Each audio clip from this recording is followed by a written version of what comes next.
Hello बच्चों, good morning. मेरा नाम है हिमांशु सिंह और आपका मेरे यूट्यूब चैनल पे फिर एक बार बहुत बहुत स्वागत है।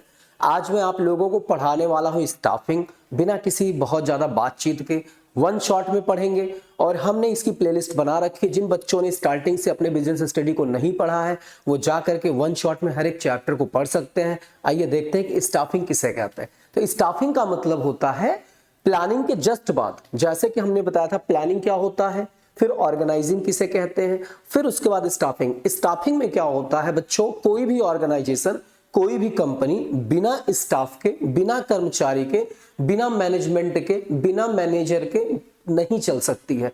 तो इनको उस कंपनी में लाने, उस ऑर्गेनाइजेशन में लाने के लिए जो प्रक्रिया फॉलो की जाती है उसे हम स्टाफिंग कहते हैं। ठीक है, जैसे मान लीजिए कि हम कोई कंपनी चला रहे हैं और कंपनी तो बिना एम्प्लॉय के, बिना पियोन के, बिना कह सकते हैं कि लोअर लेवल एम्प्लॉय के या मैनेजर के तो नहीं चल सकती है। तो इनको उस पोस्ट के लिए, उस कंपनी में इनके उस पोस्ट के लिए इनको जब हम सेलेक्ट करेंगे उसे कहते हैं स्टाफिंग करना। कोई भी कंपनी बिना स्टाफ के नहीं चल सकती है। तो स्टाफ को लाने के लिए जो भी प्रक्रिया हम फॉलो करते हैं उसे स्टाफिंग कहते हैं। तो स्टाफिंग का मतलब होता है कि कर्मचारियों का चयन कैसे हो, मतलब कर्मचारियों से रिलेटेड ये पॉइंट है। चलिए आइए देखते हैं। आज के सब्जेक्ट का नाम देख लिया आपने, बिजनेस स्टडी और 12th कॉमर्स स्टाफिंग हमने बना रखा है। टाइम लगता है इसको बनाने में, स्लाइड को, ठीक है। इसलिए आप लोग कहते हैं सर आप 2-3 दिन बाद वीडियो डालते हैं। बेटा ये स्लाइड बनाता हूं मैं तो मेहनत लगती है। आइए देखते हैं आज स्टाफिंग किसे कहते हैं। तो स्टाफिंग का मतलब यहां पर बहुत सिंपल दिया हुआ है। Staffing is the managerial function of filling and keeping filled the position in the organisation structure. मतलब जो स्टाफिंग होता है बच्चों, वो एक प्रकार से मैनेजमेंट का फंक्शन है जिसमें जो कंपनी में पोजीशंस होते हैं, जो स्थितियां होती हैं, उनको फिल किया जाता है ऑर्गेनाइजेशन स्ट्रक्चर बनाने के लिए। इसको एक बार फिर समझ लेते हैं। देखिए थोड़ा सा पेन ओपन होने दीजिए। ये जो हमारा है सिस्टम थोड़ा सा स्लो है आजकल, काफी ज्यादा क्लासेस रिकॉर्ड होती हैं। देखिए कह रहा है कि ऑर्गेनाइजेशन स्ट्रक्चर बनाने के लिए जो भी पोजीशन फिल करना होता है उसे हम स्टाफिंग कहते हैं। अब ऑर्गेनाइजेशन स्ट्रक्चर क्या होता है हमने पढ़ा रखा है कि भाई टॉप लेवल होगा, मिडिल लेवल होगा, लोअर लेवल होगा। तो टॉप लेवल में कौन कौन होगा, मिडिल लेवल में कौन कौन होगा, लोअर लेवल में कौन कौन होगा ना। तो ये जो होंगे टॉप लेवल के मैनेजमेंट में, लोअर लेवल के मैनेजमेंट में, मिडिल लेवल के मैनेजमेंट में, इनको तो आप नौकरी दोगे ना। तो इन्हीं को आप उस कंपनी में लाओगे, सेलेक्ट करोगे, यही प्रक्रिया स्टाफिंग कहलाती है। तो ऑर्गेनाइजेशन स्ट्रक्चर क्या होता है, देखिए हमने बताया था, मान लीजिए ये टॉप लेवल है, ऐसे समझ लीजिए, ये लोअर लेवल है और ये मिडिल लेवल है। तो अब टॉप लेवल में तो एमडी होगा, सीईओ होगा, हमने बताया था आपको, ऐसे और सारे होंगे। मिडिल लेवल में डिपार्टमेंट के मैनेजर्स होंगे, डिपार्टमेंटल मैनेजर होंगे बच्चा। इसके बाद हमने बताया था यहाँ पर सुपरवाइजर होंगे, फोरमैन होगा, लेबर होंगे। तो इनको तो सेलेक्ट करना पड़ेगा ना कि अपने आप ही ये पैदा हो जाएंगे, नहीं बच्चा, ये अवतार नहीं लेंगे। इनको आप कंपनी में वैकेंसी निकालोगे, ये लोग फॉर्म डालेंगे, फिर इनका टेस्ट होगा, सिलेक्शन होगा, फिर ट्रेनिंग दी जाएगी, तभी तो इस पोस्ट पे इनको रखा जाएगा। तो ये ऑर्गेनाइजेशन का स्ट्रक्चर हो गया, ये स्ट्रक्चर ऑर्गेनाइजेशन का हो गया, ये ऑर्गेनाइजेशन का स्ट्रक्चर हो गया। और इस पे इन लोगों को हम जो ले आए सेलेक्ट करके, यही स्टाफिंग हो गया। तो कह रहा है कि staffing is the managerial function of filling and keeping filled the position in the organisation structure. मतलब स्टाफिंग एक मैनेजरियल कार्य होता है, मैनेजमेंट का काम होता है, जिसमें फिल करते हैं या हम फिलिंग करना चाहते हैं ऑर्गेनाइजेशन स्ट्रक्चर के पोजीशंस को, इनको फिल करते हैं, यही होता है स्टाफिंग करना। क्लियर? बिना स्टाफ के तो top level, middle level, lower level का कोई मतलब ही नहीं है। इनको तो लाना पड़ेगा ना बच्चों, इनको तो सिलेक्ट करोगे ना। चलिए आइए देखते हैं आगे क्या है। फिर कह रहा है staffing involve finding the right person for the right job. देखो बच्चों आप यहां से अंडरलाइन कर लो कि स्टाफिंग में क्या होता है, हम सही व्यक्ति को चुनते हैं सही जॉब के लिए, हैविंग द राइट क्वालिफिकेशन, जिसके पास अच्छी क्वालिफिकेशन उस जॉब के लिए, doing the right job eight the right time, और जो अपने जॉब को सही समय पे कर सके। ठीक है, तो कहने का मतलब क्या है, आप ये लाइन जरूर याद कर लें कि इसमें इन्वॉल्व होता है right person for right job and having the right qualification, doing the right job eight the right time. तो ये चीज आप याद कर लें कि राइट पर्सन को राइट जॉब के लिए सेलेक्ट करना और राइट क्वालिफिकेशन के साथ जो राइट टाइम पर जॉब कर सके, यही स्टाफिंग होता है। समझ में आई बात? चलिए अब आता है in a new enterprise the staffing function follows the planning and organising. कह रहा है कि जो नए एंटरप्राइज होती, मतलब अभी मान लो आज मेरा बिजनेस बना हुआ है, अभी मेरे पास कोई भी स्टाफ नहीं है, तो मैं इसमें प्लानिंग करूंगा और ऑर्गेनाइजिंग फॉलो करूंगा, सिस्टमैटिक। लेकिन जब मेरा बिजनेस ऑलरेडी चल रहा, मान लो मेरा बिजनेस 4-6 साल पुराना हो गया, 2-4 साल पुराना हो गया, तो बेटा मैं वहां पर स्टाफिंग लगातार करूंगा, वहां पर प्लानिंग ऑर्गेनाइजिंग का बहुत ज्यादा प्लानिंग तो होगा, बट बहुत ज्यादा प्लानिंग ऑर्गेनाइजिंग का वो फॉलो नहीं करूंगा मैं रूल। मैं नॉर्मली वैकेंसी निकालूंगा, जैसे प्रक्रिया होती है मैं उस तरीके से अपना जो है सिलेक्ट करूंगा। लेकिन नई एंटरप्राइज में प्लानिंग और ऑर्गेनाइजिंग को ज्यादा फॉलो किया जाता है। ठीक है, आइए आगे देखते हैं। तो कुल मिलाकर के स्टाफिंग का मतलब समझ में आ गया कि सही पर्सन को राइट जॉब के लिए विद राइट क्वालिफिकेशन के साथ सेलेक्ट करना ही स्टाफिंग होता है। जैसे मान लो कंपनी में अकाउंटेंट की पोस्ट खाली है, अब अकाउंटेंट की पोस्ट खाली, उसके लिए कंपनी ने कहा कि भाई सीए होना चाहिए। अब सीए होना चाहिए तो उसने लगाया qualification CA, at least CA with 2 year experience. ठीक है, और उसने कई लोगों ने वांट के लिए अप्लाई करी, वैकेंसी के लिए अप्लाई करी, उसमें मैंने उनका वो लिया, टेस्ट लिया, एप्टीट्यूड टेस्ट लिया, ट्रेड टेस्ट लिया, इंटरव्यू लिया। उसके बाद फिर बेटा उसमें से जो सिलेक्ट हो जाएगा वही व्यक्ति स्टाफिंग में आएगा। तो स्टाफिंग करने का मतलब होता है वो व्यक्ति हमारा स्टाफ बन गया। तो हमने वांट निकालने से लेकर के सिलेक्ट करने तक की प्रक्रिया जो भी बनाई वो स्टाफिंग हो गई, और सही व्यक्ति को हमने चुन लिया, वही हमारा स्टाफ हो गया। तो राइट पर्सन को राइट क्वालिफिकेशन के साथ, राइट एक्सपीरियंस के साथ बच्चा हम जब लाते हैं वही स्टाफिंग होता है। चलिए तो देखते हैं, ये चीज आप पढ़ लीजिए, कोई डाउट नहीं, और इसे बताते रहिए, लोगों को शेयर करते रहिए। अब देखिए इसे देखते हैं कि need, benefits, advantage of staffing. बहुत प्यारा टॉपिक है, इसका मतलब हम पढ़ते चलते हैं। कह रहा है कि नीड क्या है, एडवांटेज क्या है, या बेनिफिट्स क्या है सही स्टाफिंग करने का, कर्मचारियों को सही से सिलेक्ट करने का, इंप्लॉइयों को सिलेक्ट करने का बेनिफिट क्या मिलेगा। पहला था filling the role by obtaining competent personnel. कुल मिलाकर के कह रहा है कि जो हमारी कंपनी में जगह खाली है वहां पर हम अच्छे अच्छे कर्मचारियों को ला करके उसको फिल कर देंगे, भर देंगे। कह रहा है staffing functions is needed to fill the job position, there will be no use of job position unless and until these are occupied by employ, and it is through staffing function only that employees are appointed to fill the vacant job. कह रहा है कि भाई staffing function job position को fill करता है, और ये तब तक पॉसिबल नहीं है जब तक कि हम स्टाफिंग फंक्शंस को फॉलो ना करें, तब तक हम जॉब पोजीशन को, वैकेंट जॉब को, जो खाली पद है बेटा कंपनी में, चाहे अकाउंटेंट का हो चाहे मैनेजर का, वो भर नहीं सकते। तो हम जब स्टाफिंग करते हैं तो उसके माध्यम से हमें एक कॉम्पिटेंट पर्सनल, मतलब योग्य कर्मचारी और योग्य इंप्लॉय हमें कंपनी के लिए मिल जाता। पहला पॉइंट है स्टाफिंग का। दूसरा आता है placing right person at the right job. हम सही व्यक्ति को सही जॉब के लिए प्लेस कर पाते हैं, चुन पाते हैं। मतलब staffing ensure higher performance by placing the right person on the right job through proper recruitment and selection. Employees are given a place according to their qualification. कह रहा है कि भाई स्टाफिंग में यह सुनिश्चित होता है कि हायर परफॉर्मेंस करने वाला सही व्यक्ति हमको सही समय पे सही जॉब वाला मिल जाता है, जिसको हम प्रॉपर रिक्रूटमेंट, प्रॉपर सिलेक्शन के साथ, रिक्रूटमेंट मतलब भर्ती, प्रॉपर भर्ती और प्रॉपर चयन, रिक्रूटमेंट एंड सिलेक्शन के साथ बच्चा लाते हैं और उसको उसकी सही क्वालिफिकेशन के साथ उसको उस कंपनी में नौकरी पर रखते हैं। तो पहला क्या फायदा हुआ कि हम जो है कॉम्पिटेंट पर्सोनल को, योग्य कर्मचारी को कंपनी में ला करके कंपनी की जॉब, वैकेंट जॉब को फिल कर लेते हैं। दूसरा, सही व्यक्ति को सही जॉब के लिए चुन पाते हैं। तीसरा, ग्रोथ ऑफ एंटरप्राइज। अगर हम सही स्टाफिंग करेंगे बच्चा, तो हमारे जो ग्रोथ एंटरप्राइज है, जो हमारी संस्था है, उसका ग्रोथ होगा, उसका विकास होगा, वो भी बहुत आगे जाएगी। ठीक है, क्योंकि नए नए लोग आएंगे, अच्छे अच्छे जो है कर्मचारी होंगे, एक्सपीरियंस वाले होंगे, वेल क्वालिफिकेशंस वाले होंगे, उनको इनोवेशन के बारे में पता होगा, क्रिएशन के बारे में पता होगा, टेक्नोलॉजी के बारे में पता होगी, इन्वायरमेंट में क्या चल रहा है ये पता होगा, फैशन के बारे में पता होगा, तो वो हमारी कंपनी को आगे लेके जाएंगे। ठीक है, चलिए। By appointing efficient staff, staffing ensure the continuous survival and growth of the enterprise. An organization grows with the effort of its employee only. कह रहा है कि भाई हम कंपनी में एफिशिएंट स्टाफ, पर्याप्त मात्रा में स्टाफ ला करके, कर्मचारी ला करके, एम्प्लॉय ला करके कंपनी का लगातार ग्रोथ करते रहेंगे, और साथ ही साथ जो है एक ऑर्गेनाइजेशन का ग्रोथ तभी हो सकता है जब उसके एम्प्लॉय हो। एम्प्लॉय से ही कंपनी का ग्रोथ होता है और ऑर्गेनाइजेशन का ग्रोथ होता है। तो अच्छे एम्प्लॉय होंगे तभी कंपनी का ग्रोथ होगा। ठीक है। Optimum utilisation of human resources. कहने का मतलब बच्चा, हम ह्यूमन हैं, हम भी एक रिसोर्स हैं। रिसोर्स जस्ट लाइक जैसे कि फाइनेंस होता है, मशीन होती है, लैंड एंड बिल्डिंग होता है, वैसे हम भी एक रिसोर्स है, हमसे भी कंपनी चलती है। ये आपको कभी बीकॉम फाइनल में या बीबीए में या एमबीए में एचआरएम नाम का सब्जेक्ट मिलेगा, ह्यूमन रिसोर्स मैनेजमेंट मिलेगा।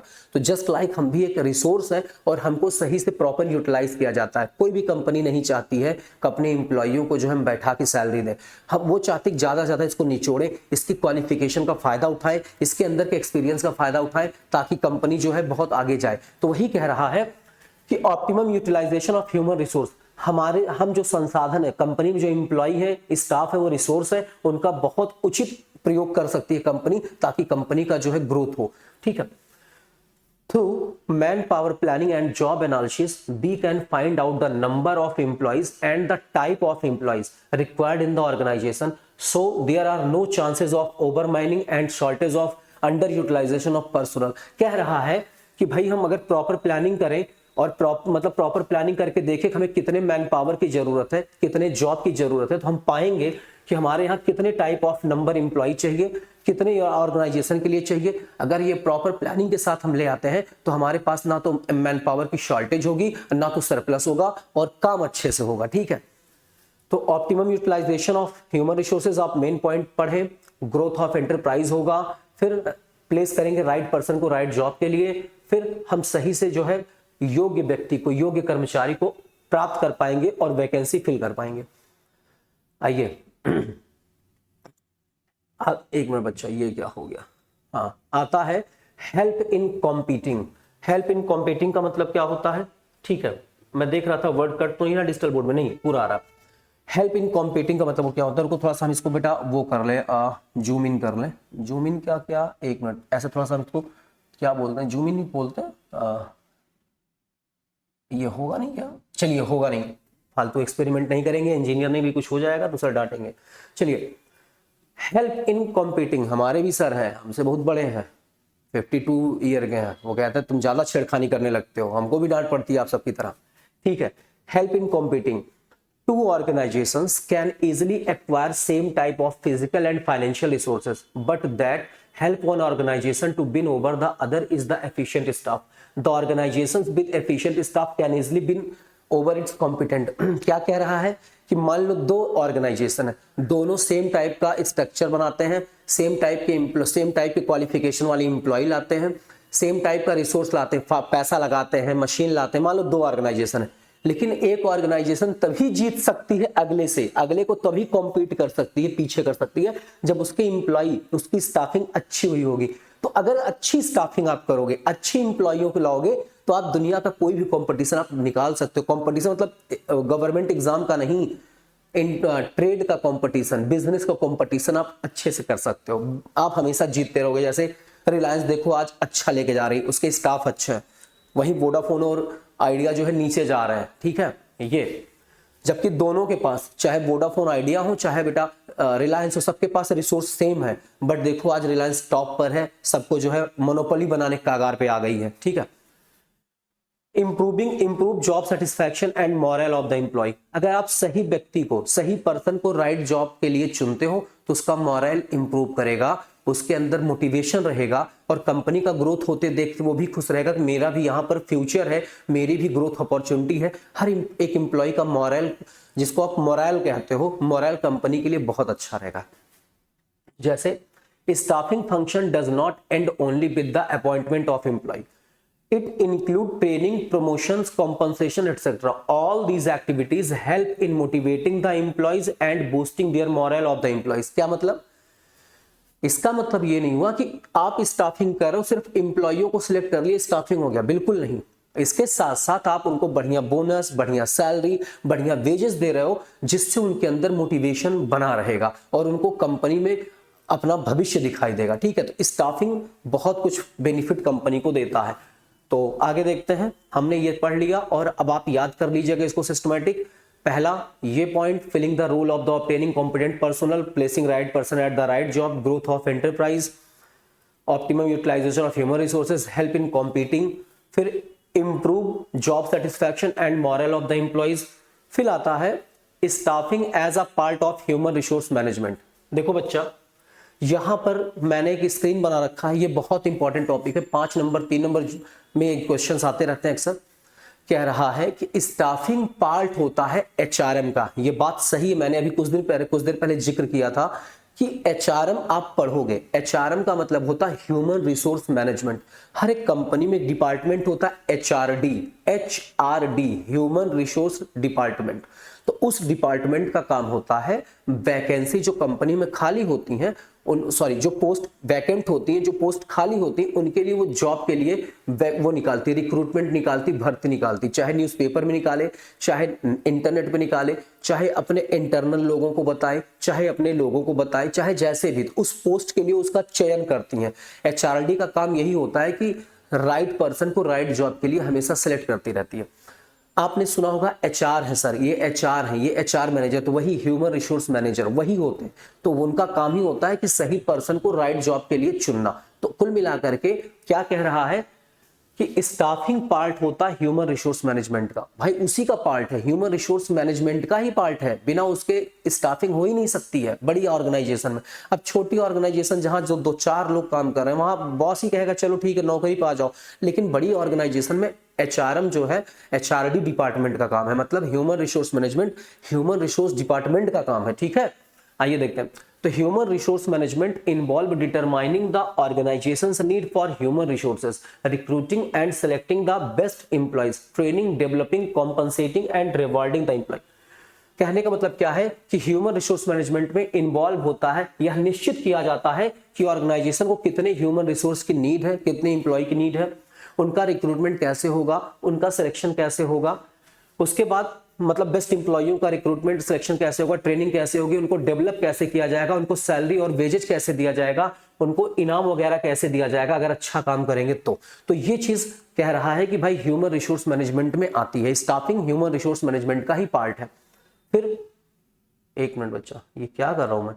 फिर managing a human component of an organisation is the most important task because the performance of an organisation depend upon how well this functions is perform. कुल मिलाकर के भाई human component जो organisation में होते हैं बहुत इंपॉर्टेंट होते हैं। अगर बिना एम्प्लॉय के, बिना ह्यूमन के ऑर्गेनाइजेशन नहीं चल सकती। जिससे ऑर्गेनाइजेशन का बच्चा परफॉर्मेंस अच्छा होता है, ये डिपेंड करता है, ऑर्गेनाइजेशन का परफॉर्मेंस इस बात पर डिपेंड करता है कि आपकी कंपनी में किस तरीके से ह्यूमन परफॉर्म कर रहे हैं, एम्प्लॉय परफॉर्म कर रहे हैं, तभी ऑर्गेनाइजेशन परफॉर्म करेगा। मतलब अगर आपकी कंपनी में एम्प्लॉय का परफॉर्मेंस अच्छा होगा, ह्यूमंस का परफॉर्मेंस अच्छा होगा, तभी ऑर्गेनाइजेशन का परफॉर्मेंस अच्छा होगा। और ह्यूमन का परफॉर्मेंस कैसे अच्छा होगा? जब उनको आप कॉम्पनसेशन दोगे, उनको आप जो है बढ़िया वेजेस दोगे, सैलरी दोगे, रिवार्ड दोगे, उनको बढ़िया ट्रेनिंग दोगे, उनको बढ़िया डेवलप करोगे, तभी तो उनका मोटिवेशन होगा, तभी तो वो ग्रोथ करेंगे, तभी तो ऑर्गेनाइजेशन आगे जाएगी। वही कह रहा है एचआरएम जो है, एचआरएम का पार्ट स्टाफिंग है। अगर अच्छा स्टाफिंग होगा तभी ऑर्गेनाइजेशन भी बढ़िया परफॉर्म करेगी, वरना नहीं करेगी। फिर as organizations grow and the number of a person employed increases, a separate department called the human resource department। मैंने क्या कहा कि भाई एक ऑर्गेनाइजेशन का ग्रोथ तभी करता है जब उस कंपनी में नंबर ऑफ एम्प्लॉय इंक्रीज करते हैं, और कंपनी में सेपरेट डिपार्टमेंट बनाया जाता है ह्यूमन रिसोर्स डिपार्टमेंट। ये इसीलिए बनाया जाता है ताकि अच्छे पीपल को, अच्छे ह्यूमन को कंपनी में मैनेजमेंट में लाया जाए, कंपनी के लिए लाया जाए, ताकि कंपनी हमेशा आगे चलती रहे। तो एचआरडी डिपार्टमेंट का काम क्या है कि बढ़िया बढ़िया एम्प्लॉइयों को सिलेक्ट करना, क्वालिफिकेशन वाले एम्प्लॉइयों को सिलेक्ट करना, एक्सपीरियंस वाले एम्प्लॉइयों को सिलेक्ट करना, ताकि कंपनी बहुत आगे जाए। तो अगर कभी आपसे कोई पूछे कि क्या स्टाफिंग एचआरएम का पार्ट है, जी ह्यूमन रिसोर्स मैनेजमेंट ही स्टाफिंग है, स्टाफिंग ही ह्यूमन रिसोर्स मैनेजमेंट का पार्ट है, और ये दोनों एचआरडी डिपार्टमेंट के पार्ट है, मतलब एचआरडी के पार्ट है। क्लियर? ये और ये जो है एचआरडी के पार्ट है।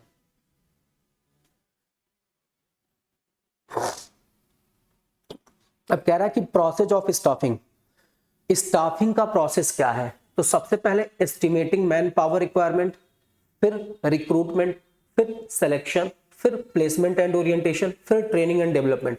ये देखिए ऐसे सर्कल चल रहा है, इसे आप पढ़ लीजिएगा, बहुत इंपॉर्टेंट टॉपिक है। Estimating man power requirement, recruitment, selection, placement and orientation, training and development.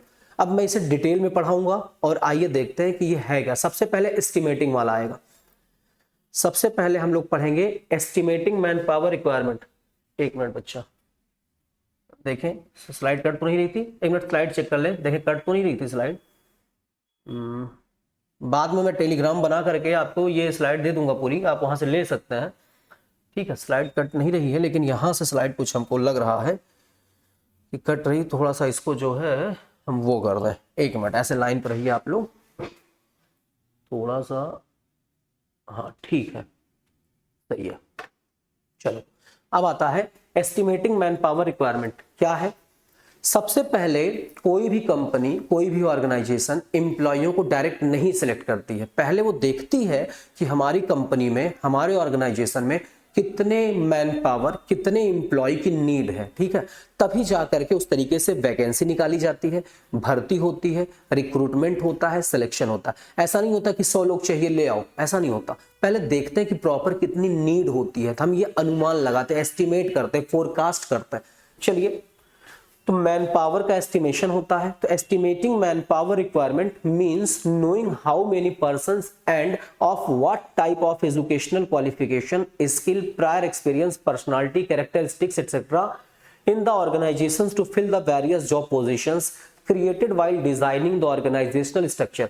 कह रहा है कि जब कंपनी अपना ऑर्गेनाइजेशनल स्ट्रक्चर बना रही होती है, ऑर्गेनाइजेशनल स्ट्रक्चर क्या होता है, जैसे मैंने top level, middle level, lower level अभी बताया था पिछली क्लास में, आज भी बताया। उस टॉप और मिडिल और लोअर लेवल को फिल करने के लिए बच्चा किस एम्प्लॉय की नीड है, कितने एम्प्लॉय की नीड है, उनके पास क्या क्वालिफिकेशन होना चाहिए, क्या एक्सपीरियंस होना चाहिए, इसके साथ साथ उनके पास स्किल क्या होनी चाहिए, उनके पास पहले का एक्सपीरियंस क्या होना चाहिए, उनकी पर्सनालिटी कैसे होनी चाहिए। इस चीज को देखते हुए कंपनी जो है अगला कदम बढ़ाएगी। तो यही होता है एस्टिमेटिंग मैन पावर रिक्वायरमेंट, कि मतलब ऑर्गेनाइजेशन का स्ट्रक्चर बनाने के लिए हमें कितने एम्प्लॉय चाहिए और उनके पास क्या क्वालिफिकेशन, क्या स्किल, क्या जो है उनके पास कह सकते हैं कि एक्सपीरियंस होना चाहिए। ठीक है, इसके बाद आता है, और ये 3 बातों पर एस्टिमेटिंग मैन पावर 3 स्टेप से चलता है, 3 स्टेप से ये चलता है। एस्टिमेटिंग मैन पावर में 3 स्टेप फॉलो किए जाते हैं। पहला आता है वर्कलोड एनालिसिस। वर्कलोड एनालिसिस का मतलब होता है, it means analysing the number and type of human resource necessary for the performance of various job and the accomplishment of organizational objective। पहला पॉइंट नाम से लग रहा है वर्कलोड एनालिसिस। इसका मतलब ये हमें पता चलता है हमें कितने नंबर मतलब कितनी संख्या में और कितने टाइप के रिसोर्स, ह्यूमन रिसोर्स चाहिए। जैसे कंपनी में हमें कितने नंबर ऑफ एम्प्लॉय चाहिए और किस किस पोस्ट के लिए चाहिए। ठीक है, जैसे लोअर लेवल है, मिडिल लेवल है, कितने लोगों के लिए चाहिए, पहले में हमें ये देखना। दूसरे में work force analysis. Work force analysis का मतलब होता है हमें इसमें देखना होता है कहीं ऐसा तो नहीं कि हमारे एम्प्लॉय जो ऑलरेडी काम में लगे हुए हैं उनके और नए एम्प्लॉयों के लाने से वर्क जो है ओवर बर्डन तो नहीं हो जाएगा, कहीं हमारे काम का बर्डन तो बहुत ज्यादा नहीं है ऑर्गेनाइजेशन में, कहीं हमारे कंपनी में अंडर बर्डन तो नहीं है, मतलब काम बहुत कम है।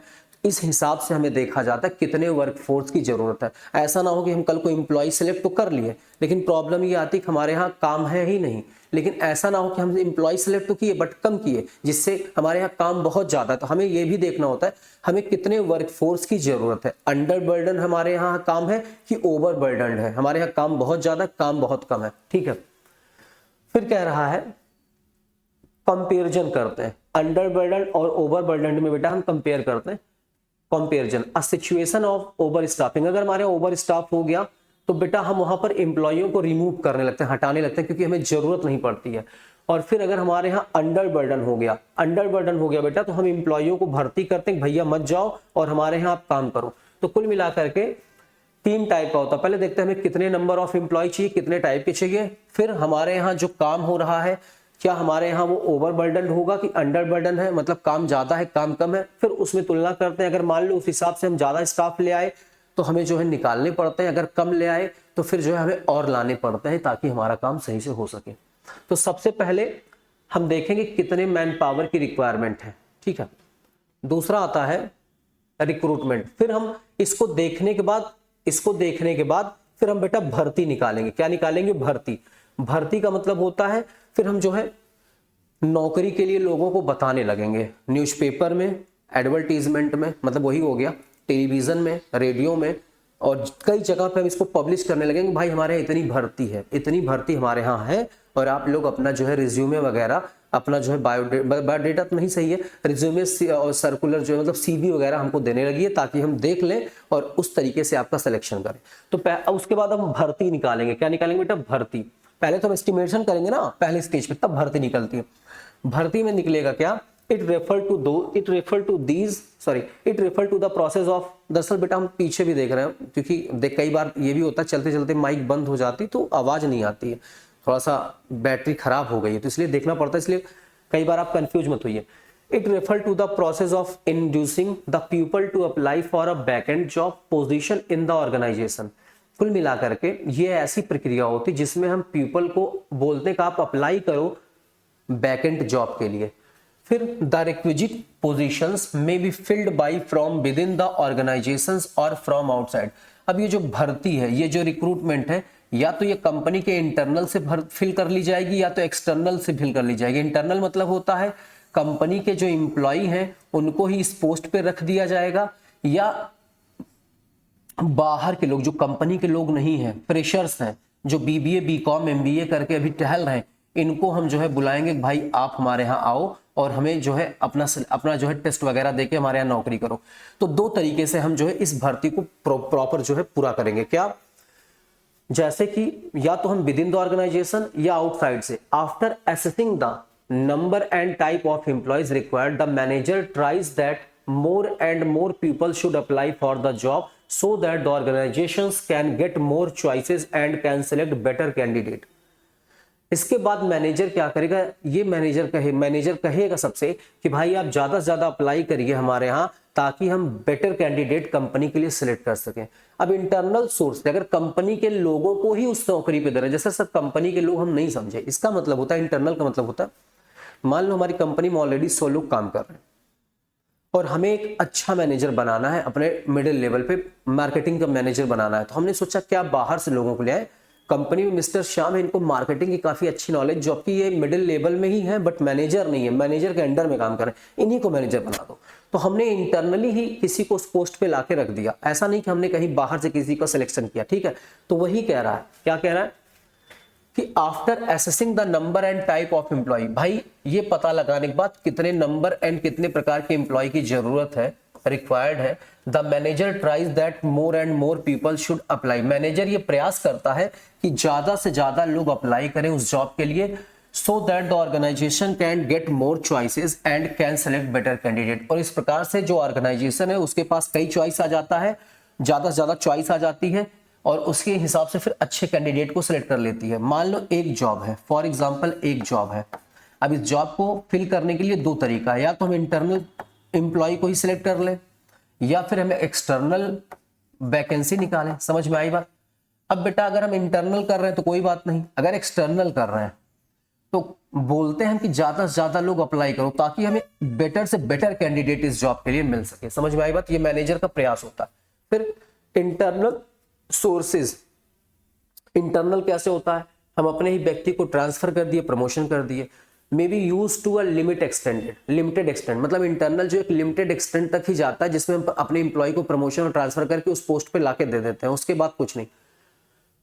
For fresh talent and wider choice, अगर हमें फ्रेश टैलेंट चाहिए, अच्छा और ताजा टैलेंट चाहिए, योग्यता चाहिए, तो हम इसके लिए वाइडर चॉइस रखते हैं, जबकि इसके लिए हमें एक्सटर्नल जाना पड़ेगा, बाहर की दुनिया में जाना पड़ेगा और एडवर्टीजमेंट देना पड़ेगा, ताकि जो है मैनेजमेंट कंसल्टेंट के माध्यम से, इंटरनेट के माध्यम से और भी कई माध्यम से, ताकि ज्यादा से ज्यादा कैंडिडेट हमारी कंपनी में जो है अपने फॉर्म को उस फॉर्म को फिल करके इंटरव्यू वगैरह दें। तो कुल मिलाकर के दूसरा स्टेप होता है भर्ती करने का। भर्ती रिक्रूटमेंट दो तरीके से होती है, एक इंटरनल वे में और एक एक्सटर्नल वे में। अगर हम इंटरनल तरीके से करते हैं बच्चों तो हम अपने ही एम्प्लॉय को वहां ट्रांसफर और प्रमोशन कर देंगे, और एक्सटर्नल करते हैं तो फिर हम कई प्रकार के एडवर्टीजमेंट वगैरह निकालते हैं जिससे ज्यादा से ज्यादा कैंडिडेट अप्लाई करते हैं और हम बेटर कैंडिडेट को चुनते हैं। ये भविष्य में होगा, अभी तो हम रिक्रूटमेंट निकालें इंटरनल। अगर हम इंटरनल निकालना तो हम इंटरनली एक पेस्ट लगा देंगे, भाई ये भर्ती है आप चले जाइए। अगर एक्सटर्नल करना तो फिर हमें बहुत बड़े पैमाने पर एडवर्टीजमेंट देने की जरूरत पड़ जाती है। तो आइए देखते हैं कि दो प्रक्रिया क्या है। सबसे पहले हमने क्या देखा कि भाई हमें कितने मैन पावर की जरूरत है, दूसरा देखा फिर हमें भर्ती करना, अब कितने लोगों की भर्ती निकालनी होगी, ठीक है, रिक्रूटमेंट की जरूरत, रिक्रूटमेंट करना, फिर सिलेक्शन आता है। अब कई लोगों ने क्या किया होगा, इस स्टेज पे, रिक्रूटमेंट स्टेज पे फॉर्म अप्लाई किया होगा, उस जॉब के लिए फॉर्म को फिल किया होगा। अब वो लोग आएंगे तो अब उनका सिलेक्शन करेंगे, ठीक है, सिलेक्शन प्रक्रिया अब चालू होगी। अब सिलेक्शन में क्या होगा, तो सिलेक्शन में क्या होता है कि जितने लोगों ने अप्लाई किया होगा वैकेंसी को, हम फिल करने के लिए क्या करेंगे, बेस्ट कैंडिडेट को सिलेक्ट करने की कोशिश करेंगे। The selection is done through a process which involve test, interviews et cetera. कह रहा है कि भाई सिलेक्शन एक ऐसा प्रक्रिया जिसमें हम जो है टेस्ट, इंटरव्यू वगैरह लेंगे। In selection the number of selected candidate is less than the number of rejected candidate. याद रखिएगा कि जितने लोग अप्लाई करते हैं सबका सिलेक्शन नहीं होता है, बहुत सारे लोग रिजेक्ट हो जाते हैं, इतने लोग अप्लाई करते हैं तो इतने लोगों का सिलेक्शन होता है। अब गवर्नमेंट जॉब में क्या है, 1000 IAS की पोस्ट आती है, मान लो उसमें कम से कम 2 लाख 3 लाख लोग अप्लाई करते हैं, तो क्या सबका हो जाता? नहीं। तो वही कह रहा है कि नंबर ऑफ रिजेक्टेड ज्यादा होते हैं as compare to selected person के। तो यही सिलेक्शन में है कि रिजेक्टेड ज्यादा होंगे और सिलेक्टेड पर्सन कम होंगे। तो कह रहा है कि candidate is less than the number of rejected, जितने कैंडिडेट सिलेक्ट किए जाएंगे वो रिजेक्टेड नंबर ऑफ कैंडिडेट से कम होंगे। Which is why the selected is also called a negative process. इसीलिए सिलेक्शन को हम निगेटिव प्रोसेस कहते हैं, क्योंकि सब सिलेक्ट नहीं होते। निगेटिव का मतलब होता है कि हम रिजेक्ट ज्यादा कर दिए, सिलेक्ट कम कर लिया। याद रखिएगा ये MCQ में CUET में आ जाता है कि सिलेक्शन निगेटिव है कि पॉजिटिव है, तो आप निगेटिव प्रोसेस बताइएगा। द मेन, जब आप BCom BBA के लिए पेपर एंट्रेंस दोगे बच्चा आजकल, तो आपको CUET के एग्जाम पूछ लेगा कि सिलेक्शन जो है निगेटिव प्रोसेस है कि पॉजिटिव प्रोसेस है, तो आपको बताना पड़ेगा कि निगेटिव प्रोसेस है।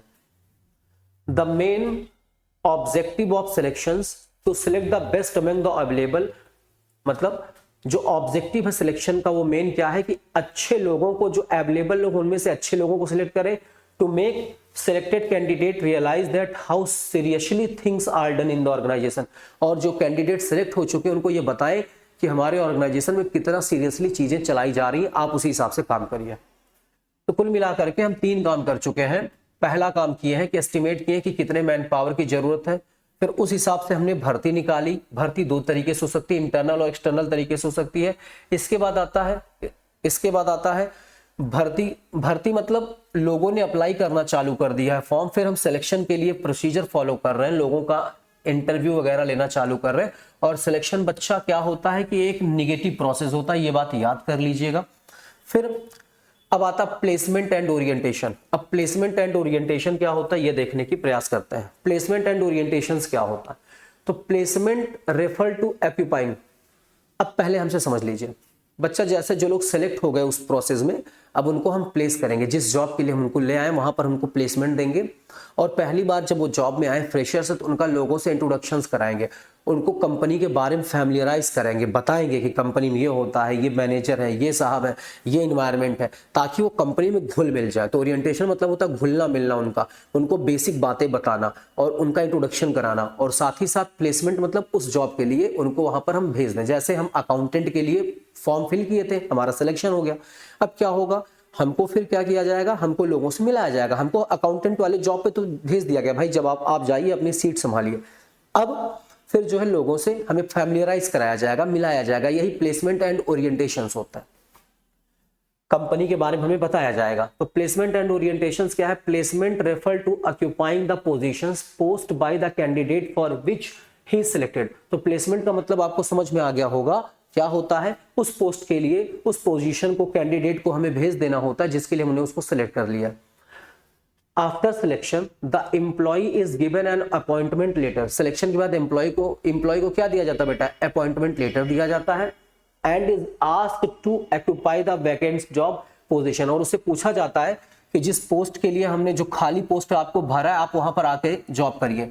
Orientation is introducing the selected employ to other employ. Orientation का मतलब होता है जो एम्प्लॉय सिलेक्ट हुआ है उससे सभी एम्प्लॉयों का इंट्रोडक्शन करना और उसको फैमिलियराइज बनाना कंपनी के नियमों कानूनों से, ताकि वो कंपनी में घुल मिल जाए और कंपनी के नियम कानून को अच्छे से समझ ले और कंपनी के एनवायरनमेंट को समझ के काम करने लगे। फिर आता है this process of familiarisation called orientation. और लोगों के साथ फैमिलियराइजेशन बनाने का ये जो फैमिलियराइजेशन बनाने का प्रक्रिया होती बेटा, इसे कहते हैं ओरिएंटेशन, और ये is very crucial and may have a lasting impact on his decision to stay and on his job performance.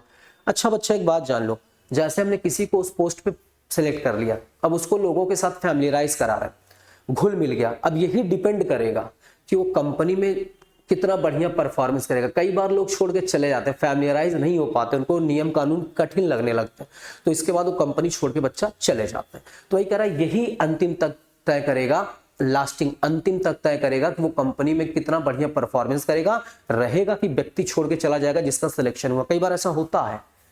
चलिए अब आता है ट्रेनिंग एंड डेवलपमेंट।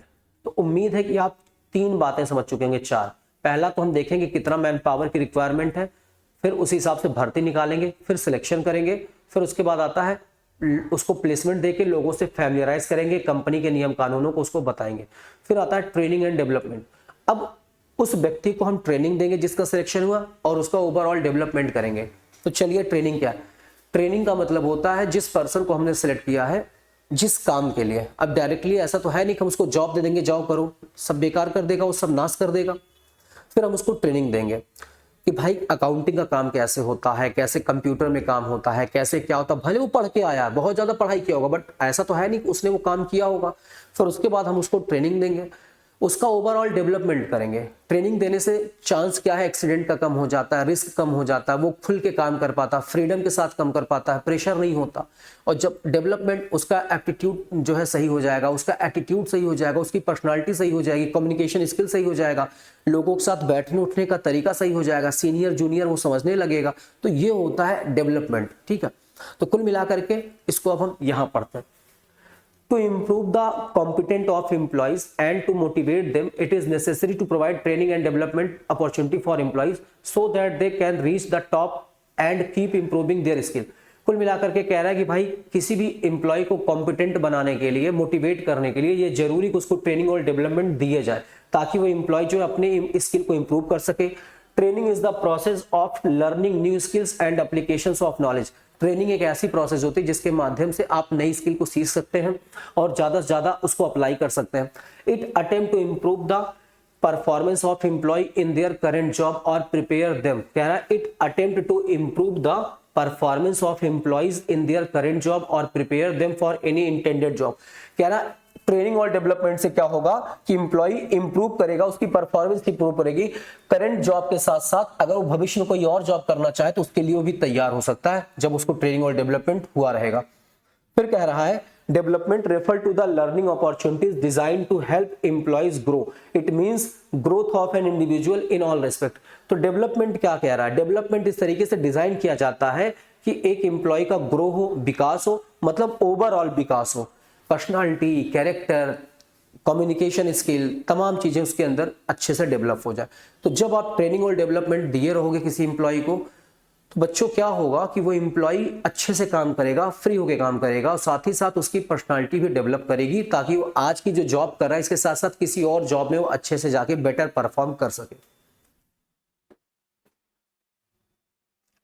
फिर यहां पे अब परफॉर्मेंस अप्रेजल आता है। तो देखते हैं, याद रखिएगा आपका ये जो पॉइंट है हमने क्या बताया, ये एस्टिमेटिंग मैन पावर, रिक्रूटमेंट। पहले हम देखेंगे कितना मैन पावर की रिक्वायरमेंट है, कितने टाइप के एम्प्लॉय चाहिए, कितने नंबर में, कितनी संख्या एम्प्लॉयों की होनी चाहिए, 10, 20, 50 कितने सिलेक्ट करने। फिर हम भर्ती निकालेंगे, इंटरनल चाहे एक्सटर्नल। फिर लोगों का सिलेक्शन करेंगे इंटरव्यू टेस्ट वगैरह ले करके। फिर लोगों को प्लेसमेंट और ओरिएंटेशन, मतलब जिस जॉब के लिए हम उनको लाएं उस पर उनको फिल कर देंगे। साथ ही साथ उनका लोगों के साथ नए एम्प्लॉय का पुराने एम्प्लॉय के साथ फैमिलियराइज कराएंगे, इंट्रोडक्शन देंगे, कंपनी के नियम कानून को बताएंगे ताकि वो कंपनी को अच्छे समझ लें। फिर उनको ट्रेनिंग एंड डेवलपमेंट दिया जाएगा। तो ये हमने सारी बातें आपको बता दी हैं किसमें, प्रोसेस ऑफ स्टाफिंग में। क्लियर हो गया बच्चा? चलिए आइए आगे देखते हैं।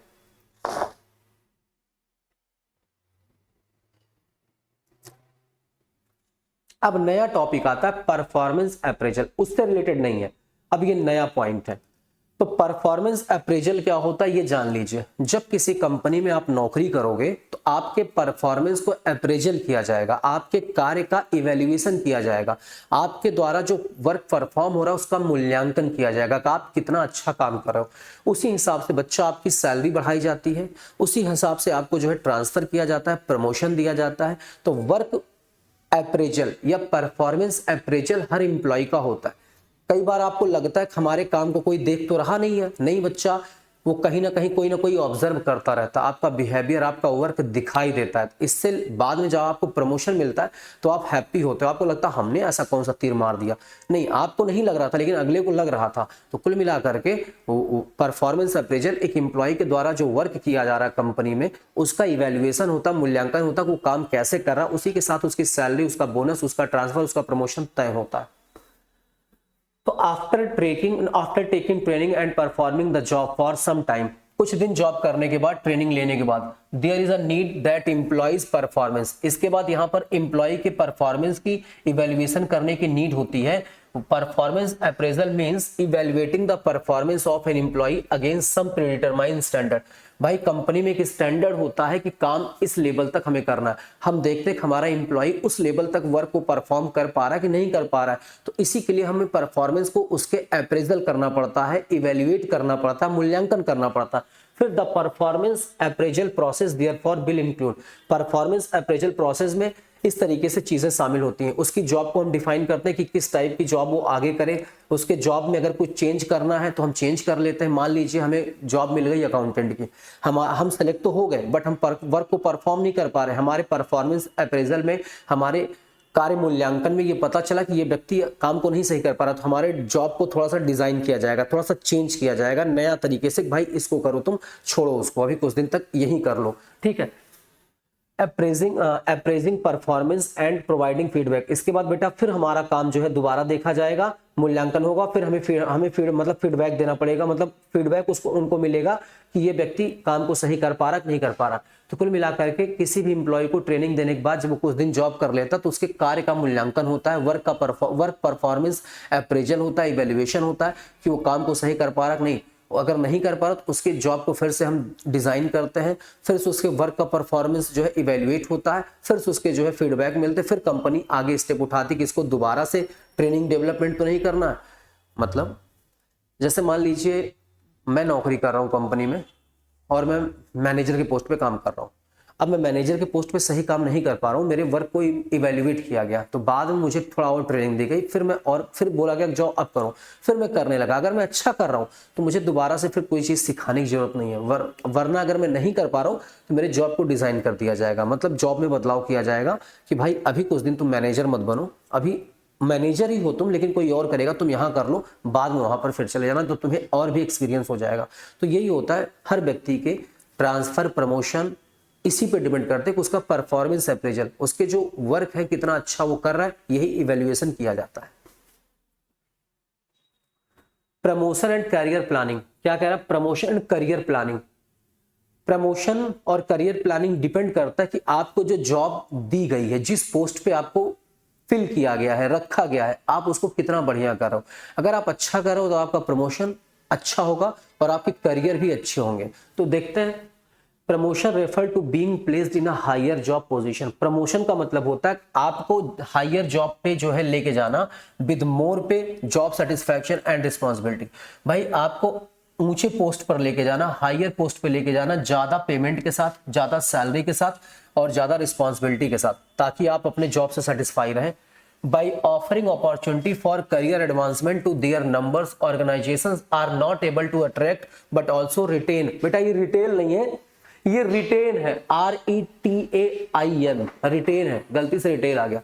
Retain talent people, managers must encourage employee to grow and realize their full potential, पर promotions are an integral part of place people's career। कह रहा है कि भाई देखो, जब एक मिनट बच्चा कह रहा है कि प्रमोशन जो होता है वो बहुत जरूरी होता है किसी भी व्यक्ति के लिए।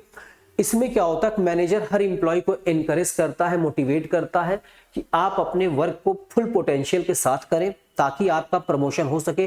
प्रमोशन का मतलब होता है कि आपको हायर पोस्ट पे लेके जाना, हायर पे के साथ और हायर रिस्पॉन्सिबिलिटी के साथ। सबको प्रमोशन नहीं मिलता, तो इससे एम्प्लॉय इनकरेज होता है और उसका करियर भी अच्छा होता है। हर एम्प्लॉय अपने करियर को अच्छा बनाने के लिए ज़्यादा मेहनत करता है, ज़्यादा से ज़्यादा अपने योगदान को देता है ताकि उसका भी प्रमोशन हो।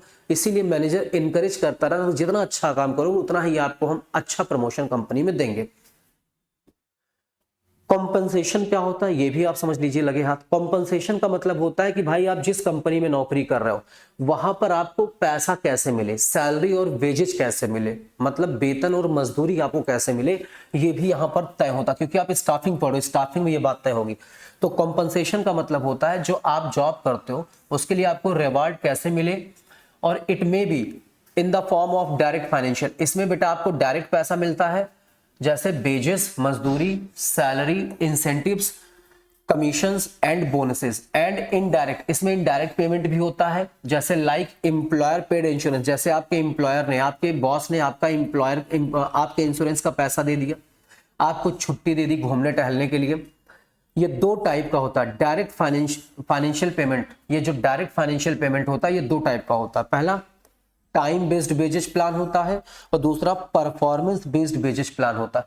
टाइम बेस्ड मतलब आप 8 घंटे जॉब करो, महीने में आओ पेमेंट ले लो।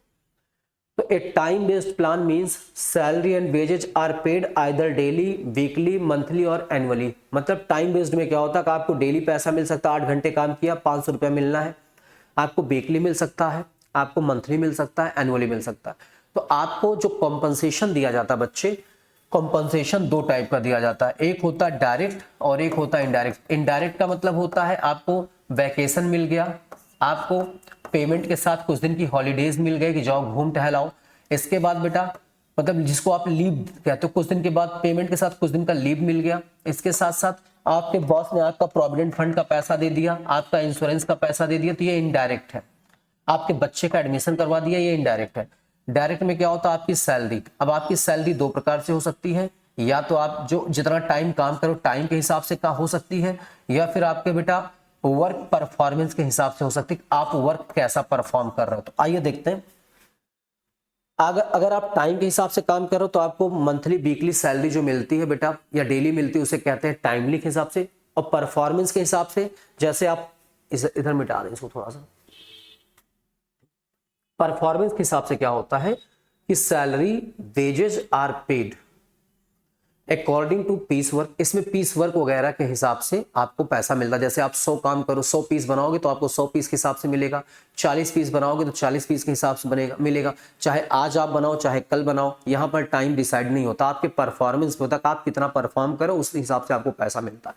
तो दो तरीके से आपको वेजेस या सैलरी मिलती है, या तो टाइमली या तो परफॉर्मेंस बेस पे। ठीक है, तो कॉम्पनसेशन का मतलब होता है आपको जो सैलरी वेजेस दी जाते हैं, कुछ डायरेक्ट और इनडायरेक्ट भी बेनिफिट आपको मिलते हैं, तो वही होता है कॉम्पनसेशन। तो कॉम्पनसेशन मतलब होता है wages, salary, incentive, commission, bonus, और कुछ इनडायरेक्ट भी आपको कॉम्पनसेशन मिलता है। जैसे आपकी इंश्योरेंस का पैसा बॉस ने दे दिया, आपको लीव दे दिया, आपको वैकेशन छुट्टी दे दी, तो कुछ इस टाइप का जो है आपको कॉम्पनसेशन कंपनियों में मिलता रहता है, जिससे आप हमेशा मोटिवेट रहते हो। आगे आता है factors which influence the design of any पे प्लान। कॉम्पनसेशन प्लान कहने का क्या मतलब है, ऐसे कौन कौन से फैक्टर हैं जो इन्फ्लुएंस करते हैं, जो प्रभावित करते हैं किसको, कंपनी के पे प्लान को।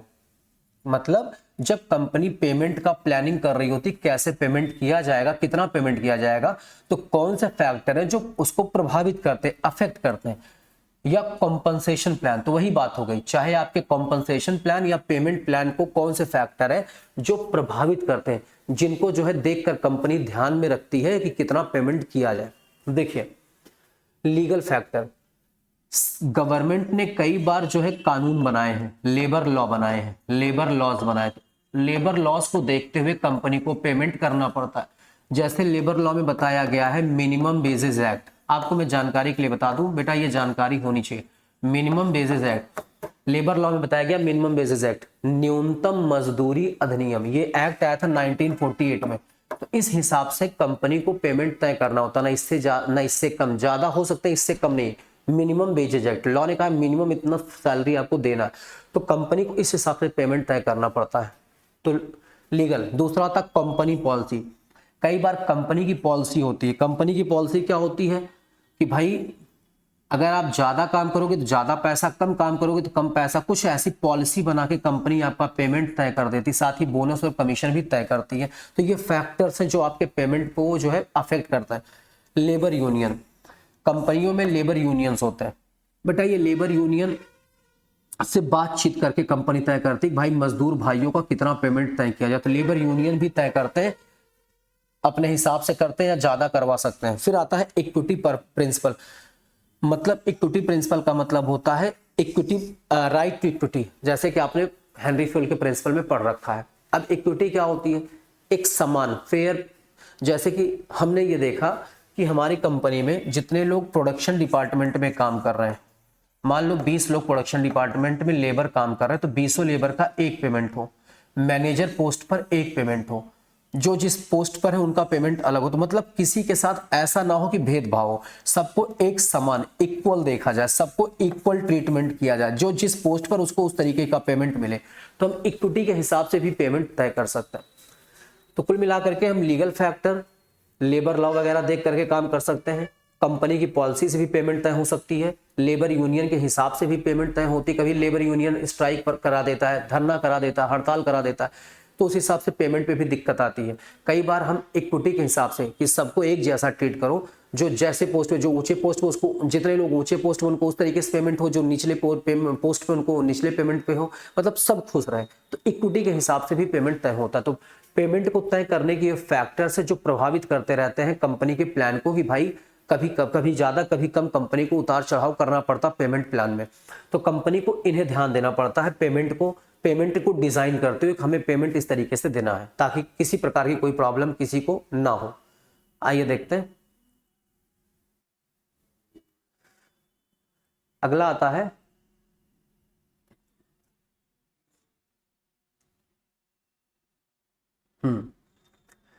है there are 3 major component of staffing. अब ये बहुत इंपॉर्टेंट टॉपिक, इसे आप पढ़ लीजिए। क्या कह रहा है कि 3 मेजर कंपोनेंट है स्टाफिंग के। There are 3 major component of staffing. पहला रिक्रूटमेंट, दूसरा सिलेक्शन, तीसरा ट्रेनिंग एंड डेवलपमेंट। ये बहुत इंपॉर्टेंट टॉपिक है, जैसा कि प्रोसेस वाला था। तो there are 3 major component of staffing, recruitment, selection, training and development. तो सबसे पहले हम लोग रिक्रूटमेंट पढ़ेंगे।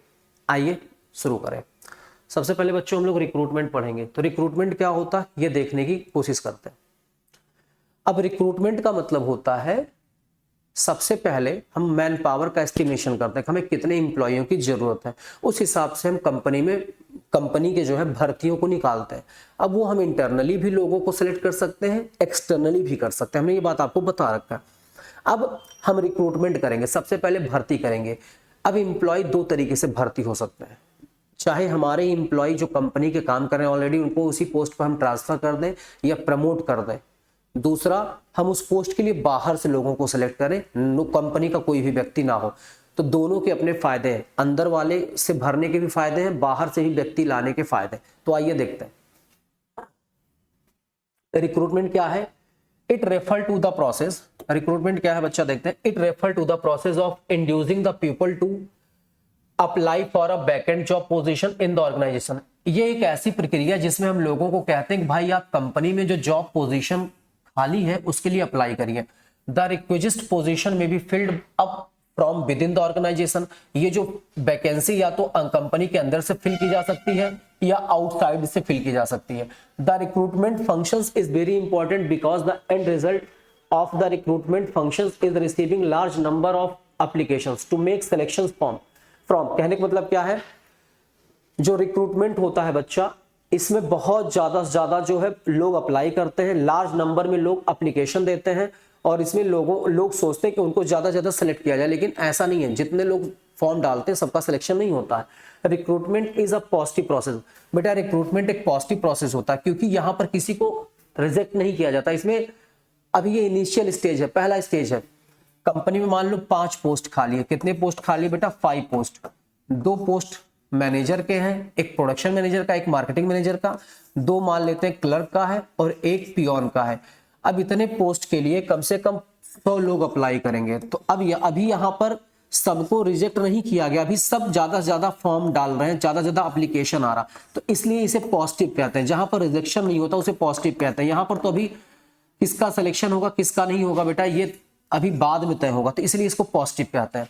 तो कुल मिलाकर के क्या कह रहा है कि जो रिक्रूटमेंट होता है ये पॉजिटिव प्रोसेस होता है, इसमें ज्यादा से ज्यादा लोग लार्ज नंबर में अप्लाई करते हैं। फिर उसके बाद कह रहा है, कहां तक थे हम लोग, हाँ, recruitment is a positive process as it seek to attract suitable applicant to apply for available job in the organisation. तो रिक्रूटमेंट में हम ज्यादा से ज्यादा लोगों को अट्रैक्ट करते हैं ताकि एक सुटेबल व्यक्ति, उस जॉब के लिए जो सही व्यक्ति है वो लोग अप्लाई करें और कंपनी में जो है आकर के अपना इंटरव्यू वगैरह दें। फिर there is no rejection in this process, इस प्रोसेस में किसी प्रकार का कोई रिजेक्शन नहीं होता है। लोग अप्लाई करते जाते हैं भैया हमें भी नौकरी करनी, हमें भी नौकरी करनी है, तो उनको हम एक टाइम देते हैं कि भाई हम जब सिलेक्शन करेंगे तो तब आपको आना पड़ेगा। तो रिक्रूटमेंट बेटा सबसे पहले ज्यादा से ज्यादा लोग अप्लाई करते हैं, इसमें किसी प्रकार का कोई रिजेक्शन नहीं होता। थोड़ा सा बगल में क्लास चल रही है तो वो डिस्टर्बेंस आ रही है, तो इसलिए मैं थोड़ा सा कभी कभी डिस्ट्रैक्ट होता हूं, तो आप टेंशन मत लें। कुल मिलाकर के क्या करें, रिक्रूटमेंट पहला प्रोसेस है। तो रिक्रूटमेंट में क्या है, ज्यादा से ज्यादा लोगों को अप्लाई करने के लिए बोला जाता है, भाई आप जॉब के लिए अप्लाई करिए, इसमें किसी को रिजेक्ट नहीं किया जाता है, तो इसलिए इसको पॉजिटिव कहते हैं। अब यहां पर टू सोर्सेज है रिक्रूटमेंट के। यहां पर रिक्रूटमेंट दो तरीके से किया जाता है, पहला इंटरनल सोर्स, दूसरा एक्सटर्नल सोर्स। अब आइए इंटरनल सोर्स के बारे में जानने का प्रयास करते हैं। तो इंटरनल सोर्स क्या होता है इसको समझते हैं। इंटरनल सोर्स ऑफ रिक्रूटमेंट, इसको पहले हम एग्जांपल लेके समझा दें, फिर आप लोग यहां पर जो लिखे उसको समझ लीजिए। देखिए कंपनी में बेटा एक मैनेजर का पोस्ट खाली है, मान लीजिए कंपनी में एक मैनेजर की पोस्ट खाली है। मैनेजर कौन सा, मार्केटिंग मैनेजर। अब इसको दो तरीके से फिल किया जा सकता है, या तो हम आउटसाइड में न्यूज़पेपर में एडवर्टीजमेंट दे दें, टेलीविजन में, रेडियो में, वेबसाइट पर, या तो कंपनी में ऑलरेडी कुछ लोग काम कर रहे हैं जो पुराने हो गए हैं, कंपनी के ऑलरेडी जो एम्प्लॉय हैं जो पुराने हो गए हैं, उनको बोल दें कि उनमें से किसी को हम सेलेक्ट कर लें कि भाई तुम इस पोस्ट के लिए काबिल हो। तो ये तो हो गया इंटरनली। इसमें एक प्रॉब्लम आती है कि इसमें लोगों के पास पुरानी मतलब ओल्ड एक्सपीरियंस होता है, कुछ नया नॉलेज नहीं होता, और इसमें नए नॉलेज मिलते हैं। इसमें बच्चा कंपनी के अपने ही लोगों को हम जब रख लेते हैं तो दूसरे एम्प्लॉइयों के अंदर ईर्ष्या और जलन होने लगती है। इसमें बाहर के लोग हैं तो कोई जलन की बात नहीं होती। इसमें इनोवेशन मिलता है, नए नए लोग मिलते हैं, नई नई टेक्नोलॉजी के नॉलेज वाले लोग मिलते हैं, नई नई समझ होती है फैशन के बारे में और चीजों के बारे में। यहाँ पर अभी किसी को इतना पता नहीं होता क्योंकि वो एक ही जगह पे काम कर रहे होते हैं। जैसे अब आप अपने ही घर में रहें, कहीं बाहर ना जाएं, तो आपको दुनिया की समझ नहीं होगी, लेकिन बाहर का व्यक्ति आएगा तो उसको दुनिया की समझ होगी। हाँ, आ करके वो भी कंपनी में रहने लगेगा तो वो भी तो वैसे ही हो जाएगा।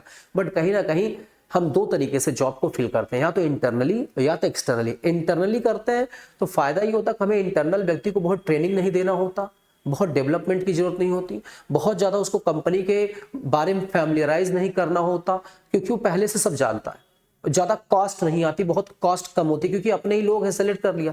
अब यहाँ पर एडवर्टीजमेंट देंगे आउटसाइड में, लोगों को बताएंगे, सिलेक्शन करेंगे, पूरा टेस्ट कराएंगे, इंटरव्यू कराएंगे, एक्सपर्ट्स बुलाएंगे हम उनको इंटरव्यू टेस्ट लेने के लिए, उसके बाद ट्रेनिंग होगा, डेवलपमेंट होगा, बहुत ज्यादा कॉस्ट आती है। बट यहाँ पर अच्छे लोग मिलने के चांसेस है, यहाँ पर अपने ही लोग हैं तो बहुत ज्यादा पॉसिबिलिटी नहीं होती बहुत इनोवेटिव और क्रिएटिव लोग मिले। समझ में आई बात। तो दो तरीके से रिक्रूटमेंट होता है, एक इंटरनल और एक एक्सटर्नल। आइए देखते हैं।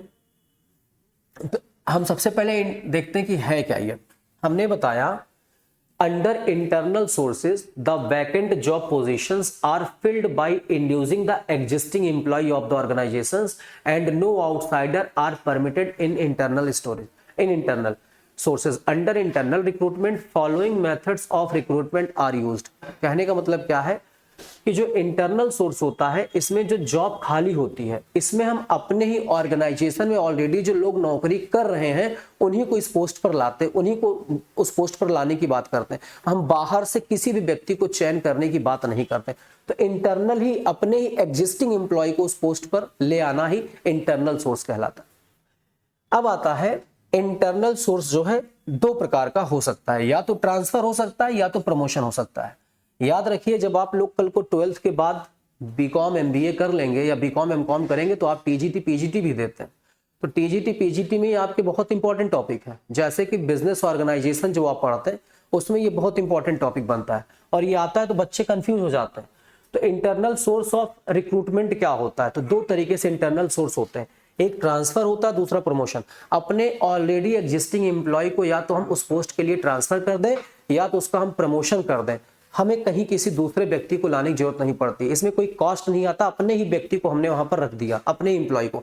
अगर हम बाहर करें तो बड़ा प्रक्रिया फॉलो करनी पड़ेगी, बड़ी प्रोसेस को फॉलो करना पड़ेगा। ठीक है, आइए देखते हैं। तो दो तरीके से इंटरनल सोर्स को फिल करते हैं, या तो ट्रांसफर होता है या तो प्रमोशन। इंटरनल सोर्स दो तरीके का होता है, ट्रांसफर, प्रमोशन। अब इंटरनल सोर्स में कई प्रकार का जो है फॉलो होता है। अब हमने बताया ट्रांसफर या प्रमोशन। तो ट्रांसफर का मतलब होता है अपने जो एम्प्लॉय हैं, अपने ऑलरेडी जो काम कर रहे हैं 10-5 साल से, 2 साल से, 4 साल से, उनको हम ट्रांसफर कर दिए या फिर उनका हम प्रमोशन कर दिए कि भाई जाओ, हम तुमको इस पोस्ट से इस पोस्ट पे रख रहे हैं, हम तुमको जूनियर मैनेजर से सीनियर मैनेजर बना रहे हैं, या फिर तुमको हम यहाँ से कोलकाता भेज रहे हैं, यहाँ की ब्रांच मैनेजर से तुम वहां चले जाओ, ब्रांच मैनेजर बन जाओ।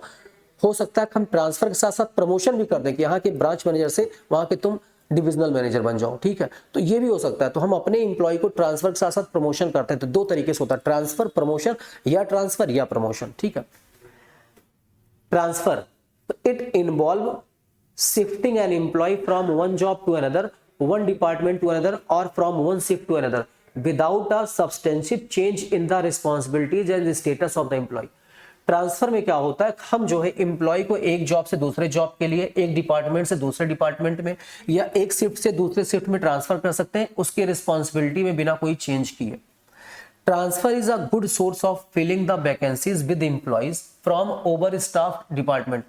जहां जिस डिपार्टमेंट में ज्यादा लोग काम कर रहे हो तो ओवर स्टाफ होते बच्चा, ट्रांसफर क्या करता है, उनमें से ज्यादा लोगों में से कुछ लोगों को सिलेक्ट करके कहीं और ट्रांसफर कर दिया जाता है, भाई तुम यहां नौकरी करो, इस डिपार्टमेंट में चले जाओ। It is practically a horizontal movement of employee, मतलब ये हॉरिजॉन्टल होता है, मतलब डिपार्टमेंट टू डिपार्टमेंट, एक जगह दूसरी जगह हम भेज देते हैं। Job transfers are also helpful avoiding termination and in removing individual problem and grievances. Transfer करने से क्या होता है कि अगर किसी प्रकार की कोई शिकायत होती है किसी व्यक्ति की जॉब को लेकर के, तो हम उसकी शिकायत को खत्म कर सकते हैं, भैया ठीक है हम यहां से आपको उस डिपार्टमेंट में ट्रांसफर कर दें, आप टेंशन मत लीजिए, जाइए। फिर transfer can also be use for training of employees for learning different job. मान लीजिए हम इस डिपार्टमेंट में आज काम किए 3 महीना, हमें अगले डिपार्टमेंट में भेज दिया गया, हम वहां भी गए सीखे, हम फिर उसमें चले गए पैकिंग वाले में, फिर वहां लेबल वाले में, तो बेटा हमें हर प्रकार की चीजें सीखने को मिल रही हैं। तो ट्रांसफर से हम डिफरेंट जॉब के बारे में भी सीख पाते हैं। ये अपने एम्प्लॉय इंटरनल सोर्स की बात हो रही है, एक्सटर्नल अभी आएगा बाद में, प्रमोशंस। अब प्रमोशन का मतलब क्या होता है, अपने ही किसी एम्प्लॉय को हम हायर पोस्ट पे भेज देते हैं। कई बार आप सुनते हो पापा का प्रमोशन हो गया, तो प्रमोशन मतलब पापा पहले नौकरी करते थे तभी तो प्रमोशन हुआ, तो पापा इंटरनल सोर्स से है ना कि एक्सटर्नल सोर्स है। ठीक है, promotion refer to shifting an employee from one job position to other with larger level of authority. मतलब प्रमोशन का मतलब क्या होता है, हम एक एम्प्लॉय को एक जॉब से शिफ्ट कर रहे हैं दूसरे जॉब में, उच्च अथॉरिटी पे ऊपर लेके जा रहे हैं और हायर अथॉरिटी के साथ। तो कुल मिला करके हम उनके पोजीशन को चेंज कर रहे हैं हायर लेवल पे, अथॉरिटी ज्यादा पावर के साथ। मतलब हम जूनियर इंजीनियर थे, अब हम सीनियर इंजीनियर बन गए, हमारे पास ज्यादा पावर आ गई और हम जूनियर से सीनियर हो गए। In promotion the authority carrying higher responsibility, facility, status and pay. Promotion में क्या होता है कि जो लोग होते हैं उनको हायर अथॉरिटी मिलती है, हायर पैसा मिलता है, मतलब ज्यादा पैसा मिलता है, ज्यादा रिस्पॉन्सिबिलिटी उनकी आ जाती है। अब ऐसा नहीं कि आप जूनियर इंजीनियर से सीनियर बन गए तो आपकी रिस्पॉन्सिबिलिटी खत्म, अब आपको पैसा नहीं मिलेगा, नहीं, अब आपको पैसा ज्यादा मिलेगा, आपकी रिस्पॉन्सिबिलिटी ज्यादा हो गई, अब आपका स्टेटस बहुत बड़ा हो गया। तो प्रमोशन अपने ही लोगों का होता है। It is a vertical shift of employee. Vertical मतलब होता है हम जूनियर इंजीनियर थे, अब हम सीनियर इंजीनियर हो गए, फिर हम टॉप पे और चले गए, ऐसे होता चला जाता बेटा। फिर this practice help to improve the motivation, loyalty and satisfaction level of employ.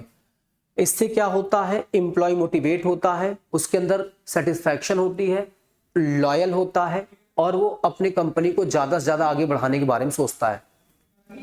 फिर आता है for example promotion of clerk to an accountant post. मान लो कि हम किसी क्लर्क का अकाउंटेंट पोस्ट के लिए प्रमोशन कर दिए, यही होता है प्रमोशन।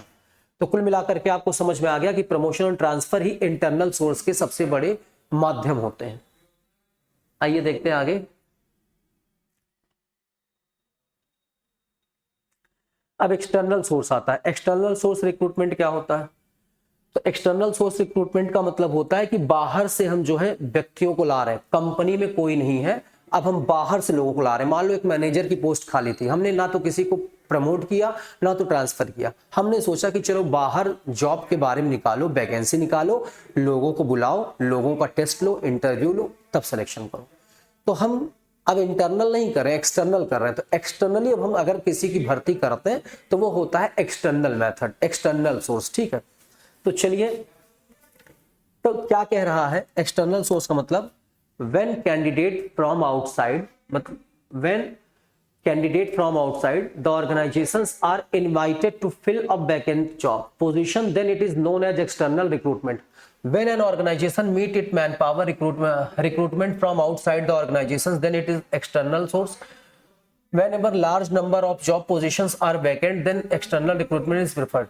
मतलब जब हम कंपनी में बाहर से लोगों के लिए नौकरी दे, मतलब बाहर से लोगों को सेलेक्ट करने के बारे में सोचते हैं, तो ये एक्सटर्नल कहलाता है। और ये ज़्यादा से ज़्यादा जब हमें नौकरी देनी होती तब ये जो सोर्स है प्रेफर किया जाता है। एक दो लोगों के लिए हम इंटरनली ही किसी को सिलेक्ट कर लेते हैं। ज़्यादा जब जॉब की जरूरत होती, ज़्यादा इंप्लॉय की हमें जरूरत होती, तो हम एक्सटर्नल सोर्स को फॉलो करते हैं। तो जो हमें इंटरनल ना करना पड़े वही एक्सटर्नल होता है। ठीक है, तो कह रहा है कि इसमें ज्यादा हमें जब मैन पावर की जरूरत होती है तो हम आउटसाइडर से लोगों को लार्ज नंबर में बुलाते हैं, एप्लीकेशन उनसे कहते हैं कि आप डालो, अपनी क्वालिफिकेशन के साथ रिज्यूमे बना के दो, तब हम लोगों को सिलेक्ट करते हैं। तो ये ज्यादा से ज्यादा एक्सटर्नल सोर्स जो है, ज्यादा इंप्लॉय की जरूरत होती तभी हम करते हैं, वरना एक आध दो लोगों के लिए नहीं करते, क्योंकि कॉस्टली होता है बेटा ये। फिर कह रहा the common method of external source of recruitment, कह रहा एक्सटर्नल सोर्स को करने के लिए कुछ कॉमन मेथड होते हैं, कुछ तरीके होते हैं। कैसे हम एक्सटर्नल सोर्स को करते हैं ये तरीका आपको बता रहा हूं। एग्जाम में बेटा एक्सटर्नल सोर्स और उसके मेथड आ जाते हैं, कई बार आ जाते हैं, फिर आपको प्रॉब्लम आती है सर ये क्या होता है। पहला आता है डायरेक्ट रिक्रूटमेंट, फिर आता है कैजुअल कॉलर, फिर advertisement, employment exchange, placement agencies, campus recruitment, recommendation of employees, labour contractor, advertising on television, web publishing. तो कुछ इस तरीके से हम जो है एक्सटर्नल सोर्स को फॉलो करते हैं। यही मेथड होता है एक्सटर्नल सोर्स से लोगों को जॉब पे लाने के लिए अपनी कंपनी में। आइए देखते हैं। तो कह रहा है कि डायरेक्ट रिक्रूटमेंट किसे कहते हैं। तो डायरेक्ट रिक्रूटमेंट का मतलब होता है, इसको समझ लीजिए, कंपनी को मान लीजिए कंपनी में 20 पोस्ट की जरूरत है, मान लो 20 हेल्पर की आवश्यकता है, कंपनी को 20 हेल्पर की आवश्यकता, 20 हेल्पर। कंपनी अपने मेन गेट पर एक नोटिस लगा देगी कि भैया हमारे यहां इतने हेल्पर की जरूरत है, इतना वेतन देंगे, इतना ओवर टाइम रहेगा। तो लोग कंपनी में आकर के अपना इंटरव्यू या कंपनी से संपर्क कर लेते हैं और कंपनी उनको नौकरी पर रख लेती है। ये एक्सटर्नल है, कंपनी के लोग अंदर नहीं है, बाहर जा रहे हैं, ऐसे जा रहे हैं, देख लिए गेट पे, अच्छा यहाँ नौकरी खाली है, यहाँ पर नौकरी की जरूरत है, हम गए भैया हमको नौकरी पर रख लीजिए, हमारे पास ये क्वालिफिकेशन है। तो ये डायरेक्ट सोर्स हो गया, है एक्सटर्नल, बट हमने बहुत ज्यादा वो नहीं किया, अपने गेट पर एक नोटिस चिपका दी और लोग उसको पढ़ करके आ रहे और नौकरी मैंने उनको दे दिया। तो ये होता है एक्सटर्नल सोर्स का डायरेक्ट मेथड। ठीक है, तो डायरेक्ट रिक्रूटमेंट होता है। तो डायरेक्ट रिक्रूटमेंट क्या होता है, sometime the organisations paste notice at the gate of their office और फैक्ट्री। वही कह रहा है कि कुछ समय क्या होता है, कंपनी कुछ होता क्या है अक्सर कि कंपनी अपने नोटिस को गेट पे पेस्ट कर देती है, ऑफिस में पेस्ट कर देती है, जिससे लोग जो है कंपनी में उस जॉब के लिए चले आते हैं। तो ये होता है डायरेक्ट मेथड। आगे पढ़ लीजिएगा, बड़ा इजी है बेटा। ये आगे आता है दूसरा मेथड, कैजुअल कॉलर। अब कैजुअल कॉलर क्या होता है इसको समझ लीजिए, फिर यहां पर हम समझाते हैं। मान लीजिए कंपनी में 40 पोस्ट खाली है, 40 पोस्ट खाली है, इसी में जूनियर क्लर्क है, सीनियर क्लर्क है, या इसी में अकाउंटेंट है, जूनियर अकाउंटेंट है, सीनियर अकाउंटेंट है, 40 पोस्ट मिला के टोटल खाली है, हेल्पर वेल्पर लेकर के, चपरासी वगैरह लेकर के। फिर इसको 40 पोस्ट के लिए कम से कम 5000 लोगों ने, 5000 पीपल ने अप्लाई किया था, 5000 पीपल ने अप्लाई किया था। अब इसमें से सिर्फ 40, इसमें से तो सेलेक्ट 40 ही हुए होंगे, बाकी के तो रिजेक्ट हो गए होंगे। अब कंपनी में फिर 20 पोस्ट अवेलेबल हो गया। कंपनी ने इसके लिए नया एडवर्टीजमेंट नहीं निकाला। ऑलरेडी जो लोग अप्लाई किए थे, जिनको रिजेक्ट कर दिया था कंपनी ने, उनमें से जिनका क्वालिफिकेशन मैच कर रहा है, जो थोड़ा सा एक्सपीरियंस वाले, उनको बुलाया, आओ इस जॉब के लिए ट्राई कर लो। मतलब कंपनी ने उनको जॉब के लिए बुलाया, कहां से कि वो ऑलरेडी रिजेक्ट हो चुके थे और कंपनी में उनका एप्लीकेशन ऑलरेडी पड़ा हुआ था। नया कंपनी ने बहुत ज्यादा कुछ नहीं किया, तो ऑलरेडी कंपनी में जो लोग रिजेक्ट है और उनका कंपनी में रिज्यूमे वगैरह पड़ा हुआ है, वहां से कंपनी ने उनको देख करके कॉल कर लिया कि सर क्या आप इस जॉब के लिए रेडी हैं, करेंगे, तो आप आ जाइए। तो ये कैजुअल कॉलर होते हैं, तो एक्सटर्नल ना, कंपनी को तो नहीं है ना, लेकिन हमने कंपनी में ऑलरेडी उनका हमारे यहाँ रिज्यूमे पड़ा हुआ था, हमने फेंका नहीं था, जलाया नहीं था। 40 का सिलेक्शन करने के बाद हमने उनको ऐसे रख दिया था कि हो सकता भविष्य में जरूरत पड़े, तो हमने फिर जब जॉब खाली हुई तो हमने फोन किया भैया आ जाइए। वो लोग आए, इंटरव्यू हुआ, सिलेक्ट हो गए और नौकरी करे। ऐसा होता है, इसे कहते हैं कैजुअल कॉल। तो generally the large organisation maintain an application file in which they keep all the pending application which the job seekers leave with the reception. Sometime the application of suitable candidate who were not selected in the previous year selections process are also kept in application file। कह रहा company application file maintain करती, जिसमें company pending application जो job चाहते थे उनका maintain करके रखती है। कई बार क्या होता है, लोग रिसेप्शन पे छोड़ के चले जाते हैं कि भैया हमें जॉब होगी तो बताइएगा। कई बार प्रीवियस जो लोग सिलेक्ट नहीं हुए होते, उनका भी उस एप्लीकेशन में मेंटेन किया जाता है। तो इनमें से लोगों को कॉल कर लिया जाता है, भैया आप जॉब के लिए बोले थे, ठीक है आ जाइए, आपका इंटरव्यू है, ठीक है। ये होता है बेटा, ये तरीका होता है कि ये कैजुअल कॉलर्स होते हैं। बाकी का आप पढ़ सकते हैं, इसमें कोई बहुत बड़ी दिक्कत नहीं है। मेन आपको समझना है मीडिया एडवर्टाइजिंग। कंपनी क्या करती है, मीडिया के थ्रू एडवर्टाइजिंग कराती है। अब मीडिया के थ्रू एडवर्टाइजिंग कराती मतलब न्यूज़पेपर में एडवर्टाइजिंग करा दी, बता दी न्यूज़पेपर में कि भाई हमें लोअर रैंक, अपर रैंक या हमें जूनियर सीनियर क्लर्क, हमें इस पोस्ट के लिए लोगों की आवश्यकता है, आप लोग अप्लाई करें, इस डेट को इंटरव्यू होगा, ये सिलेक्शन का तरीका है, पेमेंट ऐसे ऐसे होगा, रहना खाना फ्री होगा, अनपढ़ पढ़े लिखे ग्रेजुएट सब आए। ये होता नहीं, तो इस टाइप का तो मीडिया एडवर्टाइजिंग कराया जाता है। तो मीडिया एडवर्टाइजिंग के माध्यम से कंपनी जो है लोगों को जॉब पे लाती है। तो कह रहा था most common and popular method, ये बहुत कॉमन और पॉपुलर मेथड है। इसमें क्या होता है कि हम जो है लोगों को मतलब लोगों को कम टाइम में बुला सकते हैं। न्यूज़पेपर में एक एडवर्टीजमेंट दे देते, चाहे लोकल चाहे रीजनल, दे करके बुलाते हैं भाई आओ जॉब के लिए आप ट्राई करो। तो मीडिया के माध्यम से अगर हम किसी को जॉब के बारे में बताएं तो ये मीडिया जो है इसे कहते हैं मीडिया एडवर्टाइजिंग, ठीक है। तो एक्सटर्नल सोर्स करने का क्या तरीका है, डायरेक्ट हम नोटिस लगा के बुला लें, या पहले से जो लोग हमारे यहाँ एप्लीकेशन छोड़ गए उनको हम बुला लें, या हम न्यूज़पेपर में दे करके लोगों को सिलेक्ट कर लें। एम्प्लॉयमेंट एक्सचेंज, बच्चा एम्प्लॉयमेंट एक्सचेंज क्या होता है, हर जिले में एक एजेंसी होती है जो सरकार की भी होती है, प्राइवेट भी हो सकती है। तो लोग जब पढ़ लिख लेते हैं तो वहां पर अपना रिज्यूम बना करके पूरा डाल देते हैं, भैया अगर कोई नौकरी होगी तो हमें बताइएगा। तो बड़ी बड़ी कंपनियां जिनको नौकरी की जरूरत होती है वो लोग उसी एम्प्लॉयमेंट एक्सचेंज को कांटेक्ट करती हैं कि क्या आपके पास कोई इस टाइप का रिज्यूम है, इस टाइप के लोग हैं, हमें दीजिए। तो ये एम्प्लॉयमेंट एक्सचेंज उस कंपनी को देता है। तो कंपनी फिर फोन करती है उस कैंडिडेट को जिसने एम्प्लॉयमेंट एक्सचेंज में अपना जो है रिज्यूम छोड़ दिया था, सर वो मैंने एम्प्लॉयमेंट एक्सचेंज से प्रयागराज से प्राप्त किया है, क्या आप यहां पर आने के इच्छुक हैं, आइए एक बार ट्राई कर लीजिए। तो एम्प्लॉयमेंट एक्सचेंज, जो एम्प्लॉयमेंट एक्सचेंज होते हैं बेटा, उनके यहां जाकर के आप कंपनियां जो है लोगों को रिज्यूम ला करके सिलेक्ट कर लेती हैं। तो government employment exchange act as middle man between job seekers and organisations that have vacant job positions. तो गवर्नमेंट का होता है एम्प्लॉयमेंट एक्सचेंज, वहां पर क्या होता है, ये government employment exchange middle man का काम करती है, किसके बीच में, ऑर्गेनाइजेशन और जॉब सीकर के बीच में, जिसको जॉब चाहिए और कंपनी के बीच में। That have vacant job position, company जो जॉब पोजीशन वैकेंट होती है उसके लिए जो जॉब, जिनको जॉब चाहिए, गवर्नमेंट जॉब हाउस मतलब गवर्नमेंट के वो जो है एम्प्लॉयमेंट एक्सचेंज में वो अपना रिज्यूम बना के डाल देते हैं और फिर गवर्नमेंट के यहाँ कंपनियां कांटेक्ट करके उनका रिज्यूम लेकर के उनको जॉब पे बुलाती हैं। देखिए यहां पर ऐसे समझिए, अब बच्चे हैं इसको इस तरीके से समझिए। देखिए ये रहा एम्प्लॉयमेंट एक्सचेंज, ये एम्प्लॉयमेंट एक्सचेंज है। यहां पर मैंने बीकॉम, एमकॉम, एमबीए, एलएलबी करके यहां पर मैंने रिज्यूम बना के डाल दिया, भैया मुझे कोई जॉब हो बताइए। फिर मान लेते कोई कंपनी है, टीसीएस कंपनी जो है यहां पर आती है, कहती क्या आपके पास कोई रिज्यूम है, हमें इस टाइप की जॉब फिल करनी है, वैकेंसी है। तो ये यहां से लेके गए इनके लोग और फिर हमको बुलाया गया कि मतलब एक प्रकार का मिडिल मैन का काम कर रही है गवर्नमेंट का ये एम्प्लॉयमेंट एक्सचेंज मेरे और इसके बीच में। अब मैं यहां जाऊंगा, इंटरव्यू दूंगा, मेरा सिलेक्शन हो गया तो ठीक है, नहीं दूसरे लोगों को बुलाया जाएगा। तो ये होता है तरीका। तो एम्प्लॉयमेंट एक्सचेंज के माध्यम से भी एक्सटर्नल सोर्स को फिल किया जाता है, मतलब एक्सटर्नल सोर्स को जो है फॉलो किया जाता है। तो कंपनी क्या करती है, एम्प्लॉयमेंट एक्सचेंज से भी कॉन्टेक्ट करके एक्सटर्नली लोगों को कॉल करती है, आओ हमारे यहाँ जॉब अवेलेबल है, ट्राई करो, अगर हो जाते तो नौकरी करो। ठीक है, क्या है तो कुल मिलाकर के यहां पर लोग अपना बायोडेटा छोड़ देते, अपनी क्वालिफिकेशन वगैरह बता देते।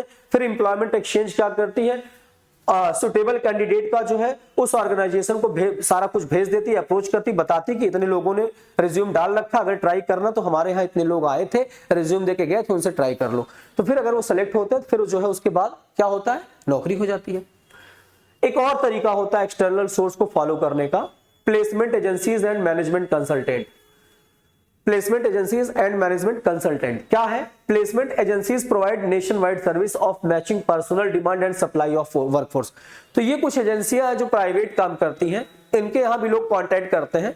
ये भी क्या करती है, आपका रिज्यूम लेकर के कुछ कंपनियों से कांटेक्ट करते हैं, भाई हमारे पास इस टाइप के लोग हैं, हम इनको अगर आप हायर करना चाहें तो बताएं, मैं आपको इनका रिज्यूम भेज दूंगी, जिसके बदले इनको भी कुछ कमीशन वगैरह मिलता है। कई बार हम ही लोग उनको रजिस्ट्रेशन फीस देते हैं, भाई वो कहते हैं कि ठीक है रिज्यूम दे दो, 500 रुपया दे दो, कल को जब जॉब आएगी तो हम बता देंगे। तो हम 500 रुपया 200 रुपया जो भी फीस होती दे करके अपना रिज्यूम उनको दे देते। तो ये कंसल्टेंसी क्या करती, हमारे उस रिज्यूम को किसी और कंपनी को देती, भाई ये बंदा है, इसको जॉब के लिए बुलाओ, अगर आपको लगता है कि ये फिट है आपके जॉब के लिए।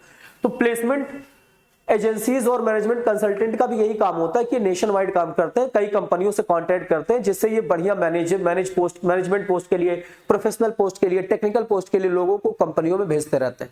इनका यही काम, ये भी एक मीडिएटर का काम करते रहते हैं। ठीक है, जैसे कि प्लेसमेंट एम्प्लॉयमेंट एक्सचेंज कर रही थी। फिर आता कैंपस रिक्रूटमेंट, कंपनियां कॉलेज में जाकर के, यूनिवर्सिटीज में जाकर के बच्चों को सिलेक्ट करती हैं। फ्रेशर्स होते हैं, एमबीए वगैरह कर रहे हैं आप बीसीए एमसीए कर रहे हैं, आप बीबीए कर रहे हैं, आप एमकॉम कर रहे हैं, इलाहाबाद यूनिवर्सिटी में भी होता रहता प्लेसमेंट। तो आप डायरेक्टली कंपनियां कैंपस सिलेक्शन कर रही हैं, ठीक है, कैंपस सिलेक्शन कर रही हैं, बच्चों को हायर कर ले रही हैं। अभी बच्चे एमकॉम फाइनल का पेपर नहीं दिया, सिलेक्ट कर लिया, एमबीए फाइनल में अभी सिलेक्ट हो गया, तो ये कैंपस सिलेक्शन भी एक्सटर्नल सोर्स का एक तरीका होता है। रिकमेंडेशन फ्रॉम प्रेजेंट एम्प्लॉय, क्या कह रहा, रिकमेंडेशन फ्रॉम प्रेजेंट एम्प्लॉय। अब मान लीजिए मैं ऑलरेडी उस कंपनी में नौकरी कर रहा हूं जिस कंपनी में वैकेंसी है, तो मुझसे कहा गया कि हिमांशु सर अगर आपकी नजर में कोई आपके रिलेटिव या फ्रेंड्स हो उनको बताइए इस जॉब के लिए। तो मेरे मान लो कोई दोस्त है और मैंने उनसे कहा भाई ये जॉब खाली है, जाओगे क्या? मैं इंटरनल हूं, वो इंटरनल, वो एक्सटर्नल है मेरा दोस्त, वो गया ट्राई किया, उसका हो गया। तो कई बार रिलेटिव फ्रेंड के माध्यम से जो है कैंडिडेट एम्प्लॉय खुद लेके आते हैं। तो कुल मिलाकर के कंपनी अपने एम्प्लॉय को अप्रोच करते हैं कि बताओ यार कोई अगर हो तो नजर में बताना, जैसे आप लॉयल हो वैसे होना चाहिए यार, बहुत अच्छा। कई बार आपका मक्खन मारती हैं, आपको मक्खन लगाती, क्या अरे यार बड़ा अच्छा आपका तो काम है, अगर हो सके तो आपके जैसा ही कोई व्यक्ति देखो यार, बताओ यार कंपनी में जॉब खाली, ट्राई करे। तो हमारे माध्यम से मतलब कंपनी ने क्या किया, रिकमेंडेशन किया अपने प्रेजेंट एम्प्लॉय से जो कंपनी में ऑलरेडी नौकरी कर रहे हैं, उनसे अनुरोध किया कि भाई अगर कोई है आपका रिलेटिव है, फ्रेंड है या कोई और व्यक्ति जिसको आप जानते हैं अगर उसको जॉब चाहिए तो बताइए। तो इस तरीके से बेटा फिर क्या होता है कि कंपनी में जो है लोग बाहर से आके अपना ट्राई करते हैं और नौकरी हो जाती है। एडवर्टाइजिंग ऑन टेलीविजन, हम टेलीविजन वगैरह पे दे करके एक्सटर्नल सोर्स को फॉलो कर सकते हैं और नौकरी लोगों को दे सकते हैं। फिर आता है वेब पब्लिशिंग। वेब पब्लिशिंग मतलब क्या होता है, आपने देखा होगा गवर्नमेंट का नौकरी.com है, जॉब.com है, वहां पर हम पब्लिश कर सकते हैं भाई इस कंपनी में ये पोस्ट खाली है, अगर आप ट्राई करना चाहें तो पूरा सिस्टमैटिक बना के हम डाल देते हैं, ये पेमेंट है, ये इतना लीव होता है, इसके बाद आपको यहाँ इतने दिन के बाद प्रमोशन कर दिया जाता है, ये तमाम चीज। तो नौकरी.com वगैरह पे हम पब्लिश करके लोगों को नौकरी दे सकते हैं, बुला सकते हैं। लेबर कॉन्ट्रैक्टर, कई बार हम लेबर कॉन्ट्रैक्टर का काम करते हैं, हमारे पास मान लो हमारे पास 100 लेबर है, हम कॉन्ट्रैक्टर है। तो कंपनी क्या करती, कंपनी को मान लो कोई काम कराना 40 दिन के लिए, तो कंपनी सोचती क्या परमानेंट लोगों को रखें, हम कॉन्ट्रैक्टर से कांटेक्ट करें। तो हमसे कांटेक्ट किया कि आप अपने लेबर लेके आ जाओ, हम लेबर लेके गए और काम करके चले आए। तो हम भी एक तरीका होता है एक्सटर्नल सोर्स का। तो कुल मिलाकर के एक्सटर्नल सोर्स कैसे होता है, एक्सटर्नल सोर्स को हमने बताया डायरेक्ट तरीके से हो सकता है, casual caller, advertisement, employment exchange, placement agencies, campus recruitment, recommendation of employees, labour contractor, advertising on television, web publishing. तो कुछ इस तरीके से बेटा एक्सटर्नल सोर्स जो है होते हैं, लोगों को जॉब के लिए अप्लाई करने के लिए बोला जाता है। लोग आते हैं, लोग नौकरी के लिए ट्राई करते हैं, होता है तो नौकरी करते हैं, नहीं तो दूसरी जगह ट्राई करते हैं। ये एक तरीका होता है। और एक तरीका हमने बताया था इंटरनल का। इंटरनल में होता है ट्रांसफर एंड प्रमोशन। समझ में आई बात? कोई डाउट? चलिए आगे बढ़ते हैं। ये आप पढ़ लीजिएगा, बहुत नॉर्मल टॉपिक है, समझ में आ जाएगा। अब आता है, देखिए अब आता है internal recruitment and external recruitment में क्या अंतर होता है। Internal and external. तो इंटरनल का मतलब होता है अपने करंट एम्प्लॉय को, अपने एग्जिस्टिंग एम्प्लॉय को जो ऑलरेडी कंपनी नौकरी कर रहा, उसी को उस जॉब के लिए हम जो है उस जॉब के लिए प्लेस कर दें, उसको उसी जॉब पे रख लें। एक्सटर्नल का मतलब होता है हम बाहर से व्यक्ति को ले आए, पर्सन को ले आए, तब जाके उसको नौकरी दें उस पोस्ट के लिए। फिर आता है यहां पर इंटरनल में किसी प्रकार का टैलेंट और फ्रेशनेस नहीं होता, क्योंकि लोग पुराने होते, बहुत ज्यादा अनुभवी होते भले, लेकिन टैलेंट बहुत नहीं होता है। और यहां पर बाहर से लाने में हमें दुनिया बहुत बड़ी है, टैलेंट मिलता है, फ्रेशर्स मिलते हैं, उनके अंदर बहुत ज्यादा अच्छी सोच, नए लड़के हैं, हमसे ज्यादा टेक्नोलॉजी जानते होंगे, हमसे ज्यादा इनोवेटिव होंगे, तो कंपनी को यह फायदा मिलता है आउटसाइडर से लाने का। इंटरनल बहुत ज्यादा टैलेंट वगैरह मिलने के चांसेस कम रहते हैं। अगला आता है consume less cost and time. बेटा इंटरनल कंज्यूम कम करता है कॉस्ट एंड टाइम, क्योंकि अपने ही लोग हैं, उनको ट्रांसफर या प्रमोट कर दिया तो वहां पर कॉस्ट या टाइम लगना ही नहीं है, हमने फोन कर दिया काम हो गया। यहां पर टाइम लगता है, क्योंकि हम वांट निकालते हैं, रिक्रूटमेंट निकालते हैं, फिर सिलेक्शन होता है, ट्रेनिंग होती है, तमाम प्रकार के जो है प्रक्रियाएं फॉलो करनी पड़ती प्रोसेस, जिस वजह से कुछ ज्यादा यहां पर टाइम और कॉस्ट लगता है। फिर आता है motivates existing employees. Internal source में हमारे जो एग्जिस्टिंग एम्प्लॉय है वो मोटिवेट होते हैं। एक सोचता है कि यार भैया का हो गया, सीनियर हमारे सीनियर थे, इनका हो गया, हमारा भी हो जाएगा, तो इससे लोग वो ज्यादा काम करेगा और मोटिवेट रहेगा। यहां पर मोटिवेशन नहीं होता, क्योंकि यहां तो अभी नए लोग हैं, अभी तो पहली बार आएंगे, तो वहां कौन सा मोटिवेशन। फिर लिमिटेड चॉइस अवेलेबल। इंटरनल में बहुत कम चॉइस होता है, 10 20 40 लोग हमारी कंपनी में काम करें तो वही हमारी चॉइस है। यहां पर तो करोड़ों की दुनिया पड़ी हुई है, हम चाहे जिसको लेके आते हैं, हम मोर चॉइस अवेलेबल होता है। ठीक है, अब आता है सिलेक्शन। क्या आता बच्चा? सिलेक्शन। सिलेक्शन क्या है? सिलेक्शन का मतलब होता है भर्ती के बाद सिलेक्शन। अब लोगों ने अप्लाई किया होगा, चाहे हमने इंटरनली चाहे एक्सटर्नली, लोगों से बोला, लोगों ने एप्लीकेशन डाला होगा, लोगों ने जॉब के लिए फॉर्म फिल किया होगा लार्ज नंबर में। अब यहां सिलेक्शन करेंगे। अभी सिलेक्शन हुआ नहीं है, अब सिलेक्शन करेंगे। अभी वहां तो भर्ती के लिए हमने अपनी जो है न्यूज़पेपर में निकाला था, मीडिया में दे दिया था, और प्लेसमेंट एजेंसी के पास हम गए थे, वहां से हम रिज्यूम लाए थे। अब सिलेक्शन की प्रक्रिया चालू हो गई। अभी तो भर्ती चल रही थी ना, अभी तो भर्ती मतलब वैकेंसी के बारे में लोगों को बताया जा रहा था। ठीक है, अब सिलेक्शन होगा। सिलेक्शन का मतलब क्या होता है? Selection can be defined as discovering the most promising and most suitable candidate to fill up the vacant job position in the organisation. Following are the steps in the selection process. कहने का मतलब क्या है कि selection में हम most promising, most suitable candidate को जो है कंपनी में जॉब के लिए, जॉब पोजीशन को फिल करने के लिए ले आते हैं, और हम कुछ स्टेप फॉलो करके उनका सिलेक्शन करते हैं। जैसे कैसे? पहले हम जांच करते हैं, प्रिलिमिनरी स्क्रीनिंग होती है। थोड़ा सा हम इसको बताते हैं क्या होता है बच्चों। प्रिलिमिनरी स्क्रीनिंग क्या होती है? देखिए, आपने कंपनी में रिक्रूटमेंट में एप्लीकेशन फिल कर रखा होगा। अब एप्लीकेशन हम देखेंगे कि कौन व्यक्ति एप्लीकेशन किसका ज्यादा अच्छा है, क्वालिफिकेशन, स्किल, एक्सपीरियंस वगैरह देख करके हम कुछ एप्लीकेशन को साइड कर देंगे, और जो हमारे जॉब के लिए जरूरी है उस एप्लीकेशन को सेट कर लेंगे। पहले हम प्रिलिमिनरी शुरुआती दौर में जांच करेंगे कि कौन सा एप्लीकेशन जो है जितने लोगों ने डाला है सही है हमारे इस जॉब के लिए, कौन सा सही नहीं है उसको हटा देंगे। Selection test employment. अब फिर हम क्या करेंगे? टेस्ट करेंगे, लोगों का जो है जॉब के लिए टेस्ट देंगे, मतलब टेस्ट वगैरह कराएंगे। टेस्ट में कई प्रकार का टेस्ट होता है, एप्टीट्यूड टेस्ट होता है, इंटरेस्ट टेस्ट होता है, ट्रेड टेस्ट होता है, वो भी आगे बताएंगे। फिर इंटरव्यू होगा, टेस्ट के बाद लोगों का इंटरव्यू होगा। फिर बैकग्राउंड चेक होगा, उनकी फैमिली का, उनकी एजुकेशन का, तमाम चीजों का बैकग्राउंड हम चेक करेंगे, उनके प्रोफेशन का, उनके दादा बाबा क्या करते थे, ये चीज है। सिलेक्शन डिजाइन, फिर हम लोगों को जो है सिलेक्ट करने का एक तरीका बना लेंगे, चलो अब ये लोग सिलेक्ट हो रहे हैं, इसमें से कितने लोग सिलेक्ट होंगे। फिर मेडिकल एग्जामिनेशन, अब सिलेक्शन डिसीजन है वो, तो मतलब पहले हम लोगों की जांच करेंगे एप्लीकेशन की, फिर लोगों को जो है टेस्ट कराएंगे, फिर लोगों का इंटरव्यू होगा, बैकग्राउंड चेक होगा, सेलेक्ट हो जाएगा, निर्णय ले लेंगे कि चलो ये सेलेक्ट हो गए। फिर आता है मेडिकल एग्जामिनेशन, लोगों का मेडिकल एग्जामिनेशन होगा। मान लो कोई टेक्निकल काम है, मशीन पे काम है, कोई मेहनत का काम है, तो हम मेडिकली फिट है कि नहीं है, हार्ट रेट, बीपी वगैरह सब चेक होगा। फिर आता है जॉब ऑफर, उनको जॉब ऑफर किया जाएगा। देखो बच्चा यहां से थोड़ा सा गलती क्या हुई हमसे, ये जॉब ऑफर ये अलग पॉइंट है, जॉब ऑफर के बाद ये नीचे से चालू है कॉन्ट्रैक्ट ऑफ एम्प्लॉयमेंट, ये अगला पॉइंट है। अब उनसे कॉन्ट्रैक्ट साइन करा लिया जाएगा कि आप हमारे यहाँ इतने दिन काम करेंगे, इसके बाद अगर अच्छा करते तो हम रिन्यूअल करा लेंगे। तो ये अलग है, ये कॉन्ट्रैक्ट ऑफ एम्प्लॉयमेंट यहां से लिखा जाना चाहिए था, गलती से वहीं ऐड हो गया। तो कुल मिलाकर के ये तरीका होता है, पहले एप्लीकेशन उनका सेट करेंगे, कौन उसके लायक है कौन नहीं है, किसका एप्लीकेशन सही किसका गलत है, सिलेक्शन टेस्ट होगा, फिर इंटरव्यू होगा, बैकग्राउंड चेक होगा, फिर सिलेक्शन डिसीजन हो जाएगा किसको सिलेक्ट करना है, फिर बेटा मेडिकल एग्जामिनेशन होगा, जॉब ऑफर किया जाएगा, फिर उनसे कॉन्ट्रैक्ट ऑफ एम्प्लॉयमेंट साइन कराया जाएगा। आइए देखते हैं इसको।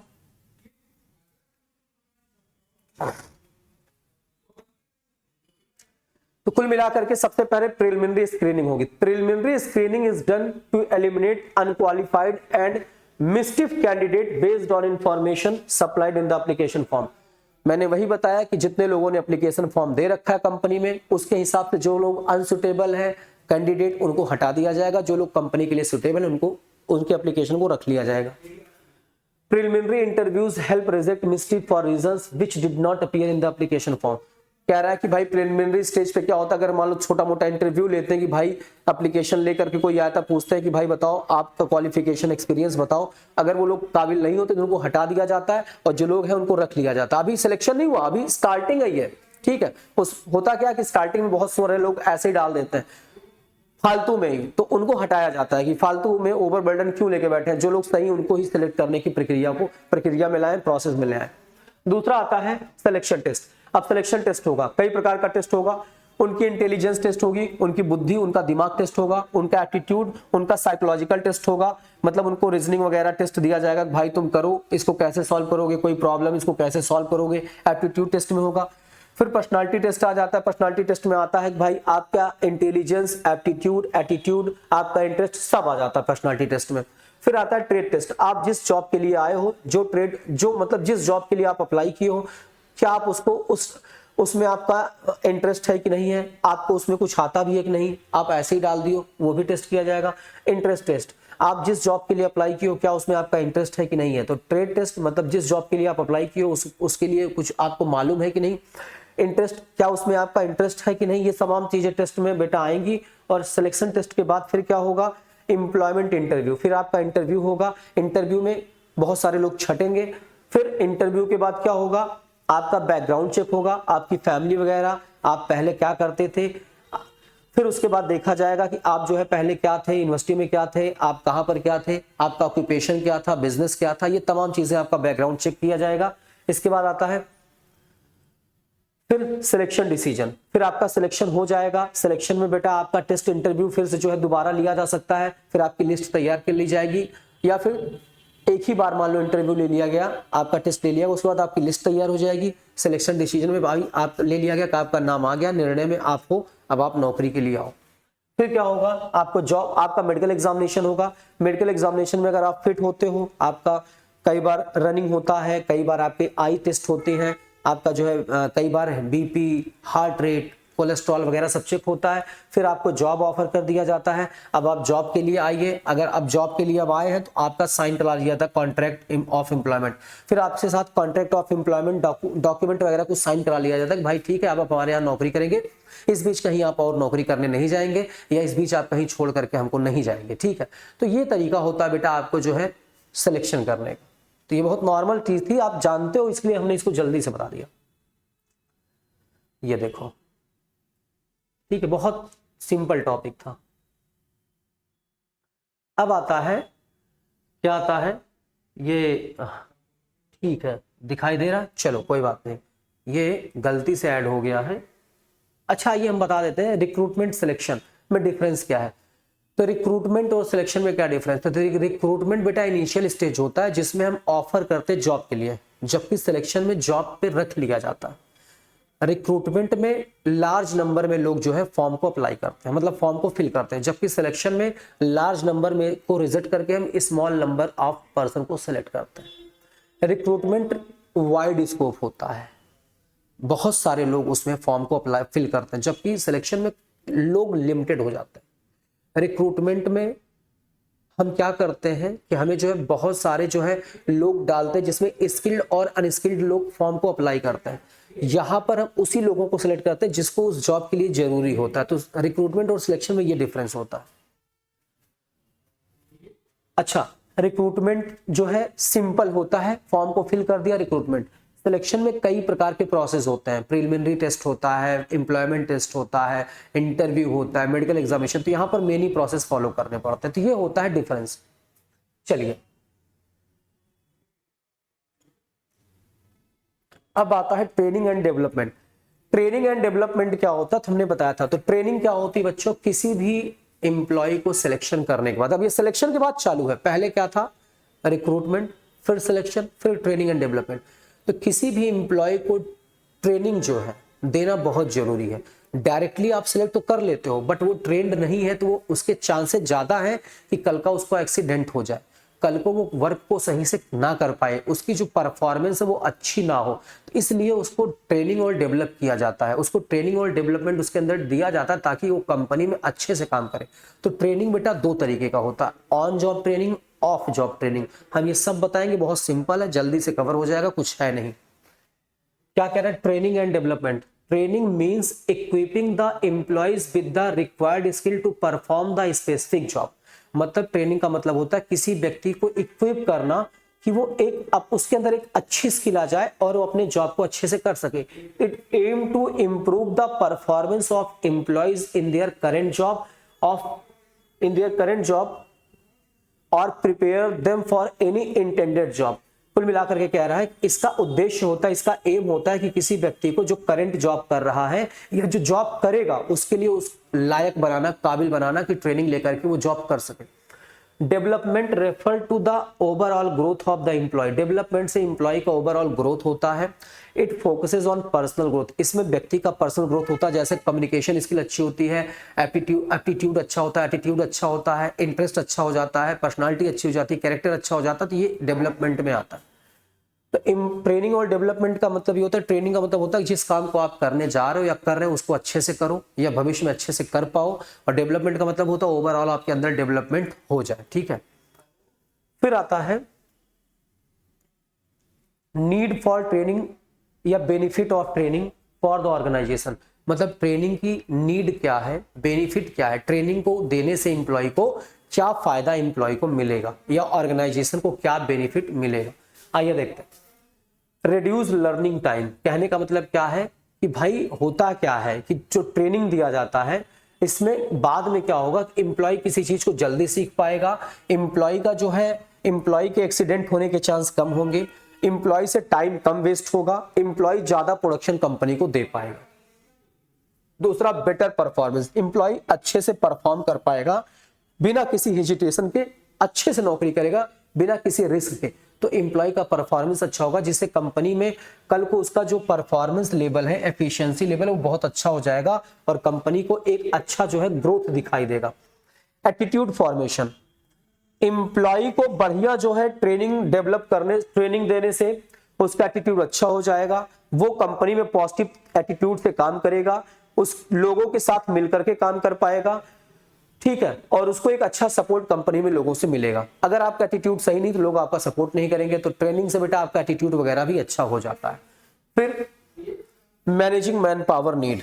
ट्रेनिंग से बेटा क्या होता है कि आपको कितने मैन पावर की जरूरत है, कंपनी को कितने मैन पावर की जरूरत है, इसको भी आप मैनेज कर पाओगे।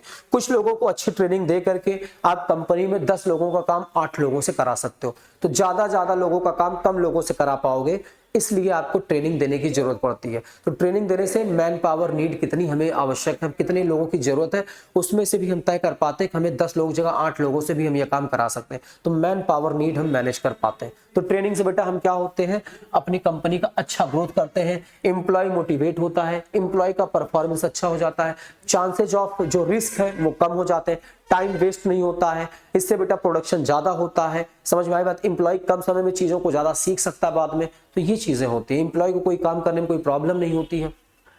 ठीक है, ये फालतू का टॉपिक था बेटा, बस एक बार रीड करके चले जाना बस। अब आता बेनिफिट टू द एम्प्लॉय। अब ट्रेनिंग से बेनिफिट क्या मिलेगा एम्प्लॉय को? अभी किसको मिल रहा था? ऑर्गेनाइजेशन को। ट्रेनिंग से ऑर्गेनाइजेशन को क्या बेनिफिट मिलेगा? अब हम पढ़ रहे हैं ट्रेनिंग से एक एम्प्लॉय को क्या बेनिफिट मिलने वाला है। तो एम्प्लॉय का बेटर करियर ऑप्शन, एम्प्लॉय के अंदर स्किल इंप्रूव हो जाता है, उसका बढ़िया करियर हो जाता है, उसको ज्यादा से ज्यादा पैसा कमाने की उसके अंदर क्षमता आ जाती है। जब आप ट्रेनिंग ले लोगे तो आप चाहे कंपनी में नौकरी करो चाहे दूसरी कंपनी में नौकरी करो, आप ज्यादा से ज्यादा पेमेंट पाओगे, ज्यादा से ज्यादा आपको अर्निंग मिलेगी, इनकम मिलेगा। फिर आता है आपके एक्सीडेंट के चांस कम हो जाते हैं। फिर इसके बाद आता है आपका मोरल इंक्रीज होता है। मोरल का मतलब आप मोटिवेट हो जाते हो। अब जैसे मान लो हमें बाइक चलानी आती है, अब हमें कार चलाने के लिए कोई कह दे, अब हम ऐसे देते तो हम डर जाएंगे, वो आती नहीं है। लेकिन अगर कार सीख ले, ट्रेंड हो जाए, तो हमारे अंदर मोटिवेशन आ जाएगा कि हम भी कार अच्छे से चला सकते हैं दूर तक। तो वही होता है। तो बेटा कोई भी चीज एम्प्लॉय को ट्रेनिंग अगर मिलती तो एम्प्लॉय के अंदर ये बेनिफिट निकल के आएगा। चलिए फिर आता है मेथड ऑफ ट्रेनिंग। ट्रेनिंग के दो मेथड है, on the job method, of the job method, ठीक है, या on the job training, of the job training. अब ऑन द जॉब ट्रेनिंग क्या होता है आइए देखते हैं। तो ऑन द जॉब ट्रेनिंग में बेटा क्या होता है इसको समझने का प्रयास करते हैं, ठीक है। ऑन, एक मिनट थोड़ा सा वो कर ले। हाँ, तो ऑन द जॉब ट्रेनिंग जो होती है बच्चों, वो होती क्या है?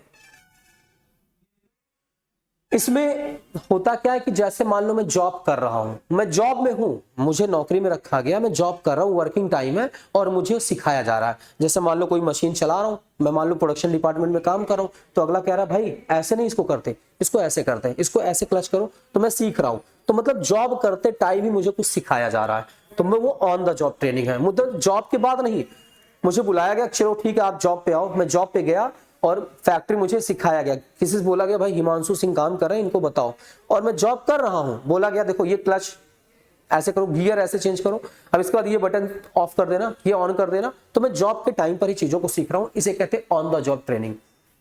तो देखिए, when the employees are trained while they are performing the job then it is known as on the job training।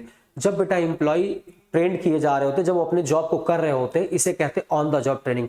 Under this method the employees learn by doing. इसमें क्या होता है, एम्प्लॉय करते हुए सीखते हैं, एम्प्लॉय जॉब करते हुए चीजों को सीख रहे हैं। This method is suitable only for technical job. ये मेथड बेटा टेक्निकल जॉब के लिए सुटेबल है। And the advantage of this method is employees can learn practical problem. इसका फायदा ये होता है कि एम्प्लॉय प्रैक्टिकल प्रॉब्लम को समझ पाते हैं, सीख पाते हैं और अपने कार्य को करते हुए समझ जाते हैं कि नौकरी कैसे करनी है, जॉब कैसे करना चाहिए। The biggest disadvantage of on the job training is that it result in the wastage of resources. इसका सबसे बड़ा नुकसान होता है कि इसमें टाइम वेस्ट होता है, इसमें एम्प्लॉय वो काम नहीं कर पाता जो करना चाहिए, जिससे रिसोर्सेज कंपनी का थोड़ा सा बर्बाद होता है। अब नौकरी करते हुए सबको सिखाओगे तो कितना परफॉर्मेंस होगा, कितना प्रोडक्शन होगा। नौकरी के बाद सिखाओ, तब नौकरी पे ले आओ, तो बेटा ये होता है कि तब आप अच्छा कर पाओगे। मान लो आज मैं जॉब कर रहा था, मुझे संडे को सिखाया गया, बोला गया जॉब मंडे को आज करो, तो मैं कुछ अच्छा कर पाऊंगा। मुझे मंडे को जॉब करते ही सिखाया जा रहा तो मैं बेटा नहीं कर पाऊंगा जितना मुझे करना चाहिए। ठीक है, समझ में आई बात? आइए आगे देखते हैं। आता है the common and popular technique of training under the on the job method are. कह रहा है कि कुछ कॉमन एंड पॉपुलर टेक्निक है इस मेथड में। अप्रेंटिसशिप प्रोग्राम ट्रेनिंग, बेटा जब आप अप्रेंटिसशिप वगैरह कर रहे हैं, अप्रेंटिसेस वगैरह कर रहे हैं, तब आप ऑन द जॉब ट्रेनिंग में ये चीज कर पाते हैं। ऑन द जॉब ही ज्यादा सही है। फिर आप अगर इंटर्नशिप कर रहे हैं, इंटर्नशिप मतलब आप सीए वगैरह के अंडर में, जैसे सीए लोग कर लेते हैं, सीए के अंडर इंटर्नशिप वगैरह करते हैं, तो on the job he method ठीक है, ऑफ द जॉब मेथड ठीक नहीं है। फिर कह रहा है इंडक्शन और ओरिएंटेशन ट्रेनिंग, मतलब कह रहा है कि जब आप पहली बार नौकरी करने आए हैं, लोगों से आपको परिचय कराना है, फैमिलियराइज कराना है, इंट्रोडक्शन कराना है, नए एम्प्लॉय को पुराने एम्प्लॉय से इंट्रोड्यूस कराना है, तो ऑन द जॉब ही ठीक है, ऑफ द जॉब ट्रेनिंग ठीक नहीं है। तो ये आप सिर्फ पॉइंट पढ़ लेंगे और इसे लिख लेंगे। ये इंटर्नशिप में ठीक होती है, अप्रेंटिसशिप जॉब के लिए ठीक होती है ऑन द जॉब ट्रेनिंग, और इंडक्शन और ओरिएंटेशन ट्रेनिंग के लिए ठीक होता है, और चीजों के लिए ठीक नहीं होता। अब आता है ऑफ द जॉब ट्रेनिंग क्या है। तो ऑफ द जॉब ट्रेनिंग क्या है, लर्निंग बिफोर डूइंग, मतलब करने के पहले सीखो, करो मत। ऑन द जॉब में क्या था, डूइंग, मतलब आप जॉब करते टाइम ही सीखो, बट यहां क्या है, आप जो है सीख के आओ तब करो। ठीक है, तो ऑफ द जॉब ट्रेनिंग में क्या होता है, कंपनी क्या करती है, आपको एक मॉडल बना के दे देती है। जैसे मान लो हमें मशीन चलाना है, कंपनी ठीक उसी प्रकार का एनवायरनमेंट, उसी प्रकार की मशीन, डमी मशीन, मतलब रियल रहेगी, उस पर काम नहीं हो रहा होगा। कंपनी हमको जो है ट्रेनिंग नहीं, मतलब ट्रेनिंग में नौकरी के पहले सिखाएगी। जैसे संडे है तो संडे के दिन कंपनी हमको ले गई, एक कंपनी का वर्कशॉप होगा जहां पर कंपनी ने ट्रेनिंग रूम बना रखा होगा और हमको बताएगी चलो कल को जब आप जाओगे तो आपको ऐसे दबाना, ये कंपनी में मशीन ऐसे काम करेगी, स्विच ऐसे दबाना, तमाम चीज हमको सिखाया गया। नौकरी मैं नहीं कर रहा हूँ, of the job, working day नहीं है, लीव है, मेरा छुट्टी है, या मुझे छुट्टी दिया गया कि जाओ सीख के आओ। तो मतलब कंपनी एक मॉडल बना देती है सेम उसी प्रकार का जिस तरीके से मुझे कल को रियल में नौकरी करनी है, तो मैं वहां सीख करके वहां कंपनी में वही काम करूंगा। तो इससे मुझे काफी ज्यादा एडवांटेज मिलता है। ठीक है, तो जैसे मान लो मुझे कार सीखना है, अब कंपनी ने मुझे छुट्टी लेकर के पहले कार सिखाया, फिर रियल में मुझे बॉस की कार दी गई, जाओ चलाओ। तो सेम कार है, मैं इसे चलाऊं चाहे उसे चलाऊं, मुझे कोई अंतर नहीं, लेकिन पहले मैंने सीखा ऑफ द जॉब, मेरी छुट्टी थी उस दिन, मेरा कोई काम नहीं था, मुझे सिर्फ सिखाया गया, ट्रेनिंग दी गई। अब मैं अगले दिन रियल में काम करूंगा तो मुझे लगेगा कि मैं वही कर रहा हूं जो मैंने कल किया था। ठीक है, तो ऑफ द जॉब का मतलब क्या होता है? Off the job training means training the employees by taking them away from their work position, which means employees are given a break from the job and sent for training। इसमें क्या होता है कि एम्प्लॉय अपने job से break ले लेता है और उसको ट्रेनिंग पर भेजा जाता है। This method of training is more suitable, ये मेथड ट्रेनिंग का बहुत ज्यादा सुटेबल होता है। ये मैनेजरियल जॉब वगैरह के लिए, जो मैनेजमेंट के पोस्ट के लिए जॉब होती है उसके लिए ज्यादा अच्छा होता है। जैसे इसमें आपको कॉन्फ्रेंस में भेजा जा रहा है, सेमिनार में भेजा जा रहा है, ताकि आप अच्छे से एज अ मैनेजर ट्रेंड होकर के आए और कंपनी में मैनेजमेंट का पोस्ट संभालें। कॉमन मेथड होता है ऑफ द जॉब का वेस्टिबल ट्रेनिंग। वेस्टिबल ट्रेनिंग का मतलब होता है, vestibule schools means duplicate model of organisation. मतलब जैसे आपको मान लो इस कंपनी में मैनेजमेंट करना है तो ठीक इसी प्रकार से एक डमी बनाया गया रहेगा। आप वहां पर मैनेजमेंट कर रहे हो, आपको सिखाया जा रहा है कि आपको ऐसे करना है, ऐसे करना है, ये चीज आपको, ये पॉलिसी फॉलो करनी है, इंप्लॉय के साथ ऐसे व्यवहार करना है। आप वहां से सीख करके आते हो, फिर सेम स्ट्रक्चर जैसे आपके ऑफिस का होगा रियल में, वैसे डमी में होगा। आप डमी में सीख के आओगे रियल में, फिर आपको कोई अंतर नहीं लगेगा, लगेगा हमने तो कल अभी सीखा था, यही ऐसे ही तो करना है, तो आप कर लोगे। ठीक है, फिर कह रहा है when experience and delicate machineries are involve them employer avoid using on the job method of training. तो कुल मिलाकर के इसमें एक डमी मॉडल बनाया जाता है। जैसे मशीन आपको वर्किंग में करनी वैसे डमी में रहती है, सेम आप वहां सीख करके आते हो, यहाँ करते हो, इसलिए आपको कोई प्रॉब्लम नहीं फेस करना पड़ता, ना किसी प्रकार का टाइम वेस्ट होता है, ना रिसोर्सेज वेस्ट होता है। तो कुल मिलाकर के आपको वेस्टिबल ट्रेनिंग ज्यादा अच्छी होती है। और on the job training apprentices, या कह सकते हैं कि आप जो है इंटर्नशिप वगैरह के लिए ज्यादा अच्छी होती है, ओरिएंटेशन प्रोग्राम के लिए ज्यादा अच्छी होती है। ऑफ द जॉब में जब आपको मशीन वगैरह चलानी है तो आपको पहले डमी बनाया जाता है, सीख करके आप आते हो, वैसे मशीन जैसे आपको कंपनी में चलानी है सीख करके आते हो, फिर आप यहाँ पर नौकरी करते हो। तो डमी स्कूल का मतलब, डमी का मतलब होता है आपको रियल में वो फील आएगी जो कल को आप यहाँ नौकरी करोगे। ऑन द जॉब, जॉब करते टाइम ही आप जो है चीजों को सीख रहे हो। ऑफ द जॉब आप पहले सीख करके आते हो फिर काम करते हो। तो ऑफ द जॉब में रियल में तो नहीं होती, बट डमी में आप सीख के आते हो, लेकिन लगता है रियल में आप सीख रहे हो, फिर आप वही रियल में आके करते हो। ठीक है, तो आज की क्लास बेटा यहीं तक थी, इसके बाद कुछ नहीं है। चलिए, तो आई होप कि आपको क्लास समझ में आई होगी। अपने दोस्तों के साथ शेयर करें। पढ़ाते पढ़ाते 1.5 घंटे लगातार मुंह सूख जाता है। ठीक है, तो मेहनत करें, मेहनत करते हैं बेटा, स्लाइड बनती है 3-4 दिन बाद आपका, 3 दिन बाद आपका डायरेक्टिंग चैप्टर आ जाएगा। अगर बड़ा रहेगा 2 पार्ट में बनाएंगे, एक में नहीं हो पाएगा तो। थैंक यू बच्चों, क्लास यही कंप्लीट करता हूँ, ओवर करता हूँ। अगर आपको कोई प्रॉब्लम है तो आप कमेंट में पूछ सकते हैं हमसे, जो है कोई बात हो तो आप जो है वहाँ कमेंट में मैसेज छोड़ दें, हम वहाँ पर जाके उसको एड्रेस करेंगे, शिकायतों को आपके दूर करेंगे। बहुत मेहनत लगती है, तो आप जरूर लास्ट तक वीडियो देखा करें, लाइक सब्सक्राइब किया करें। कोई प्रॉब्लम हो तो हमें जरूर आप कमेंट बॉक्स में बताएं। थैंक यू बच्चों।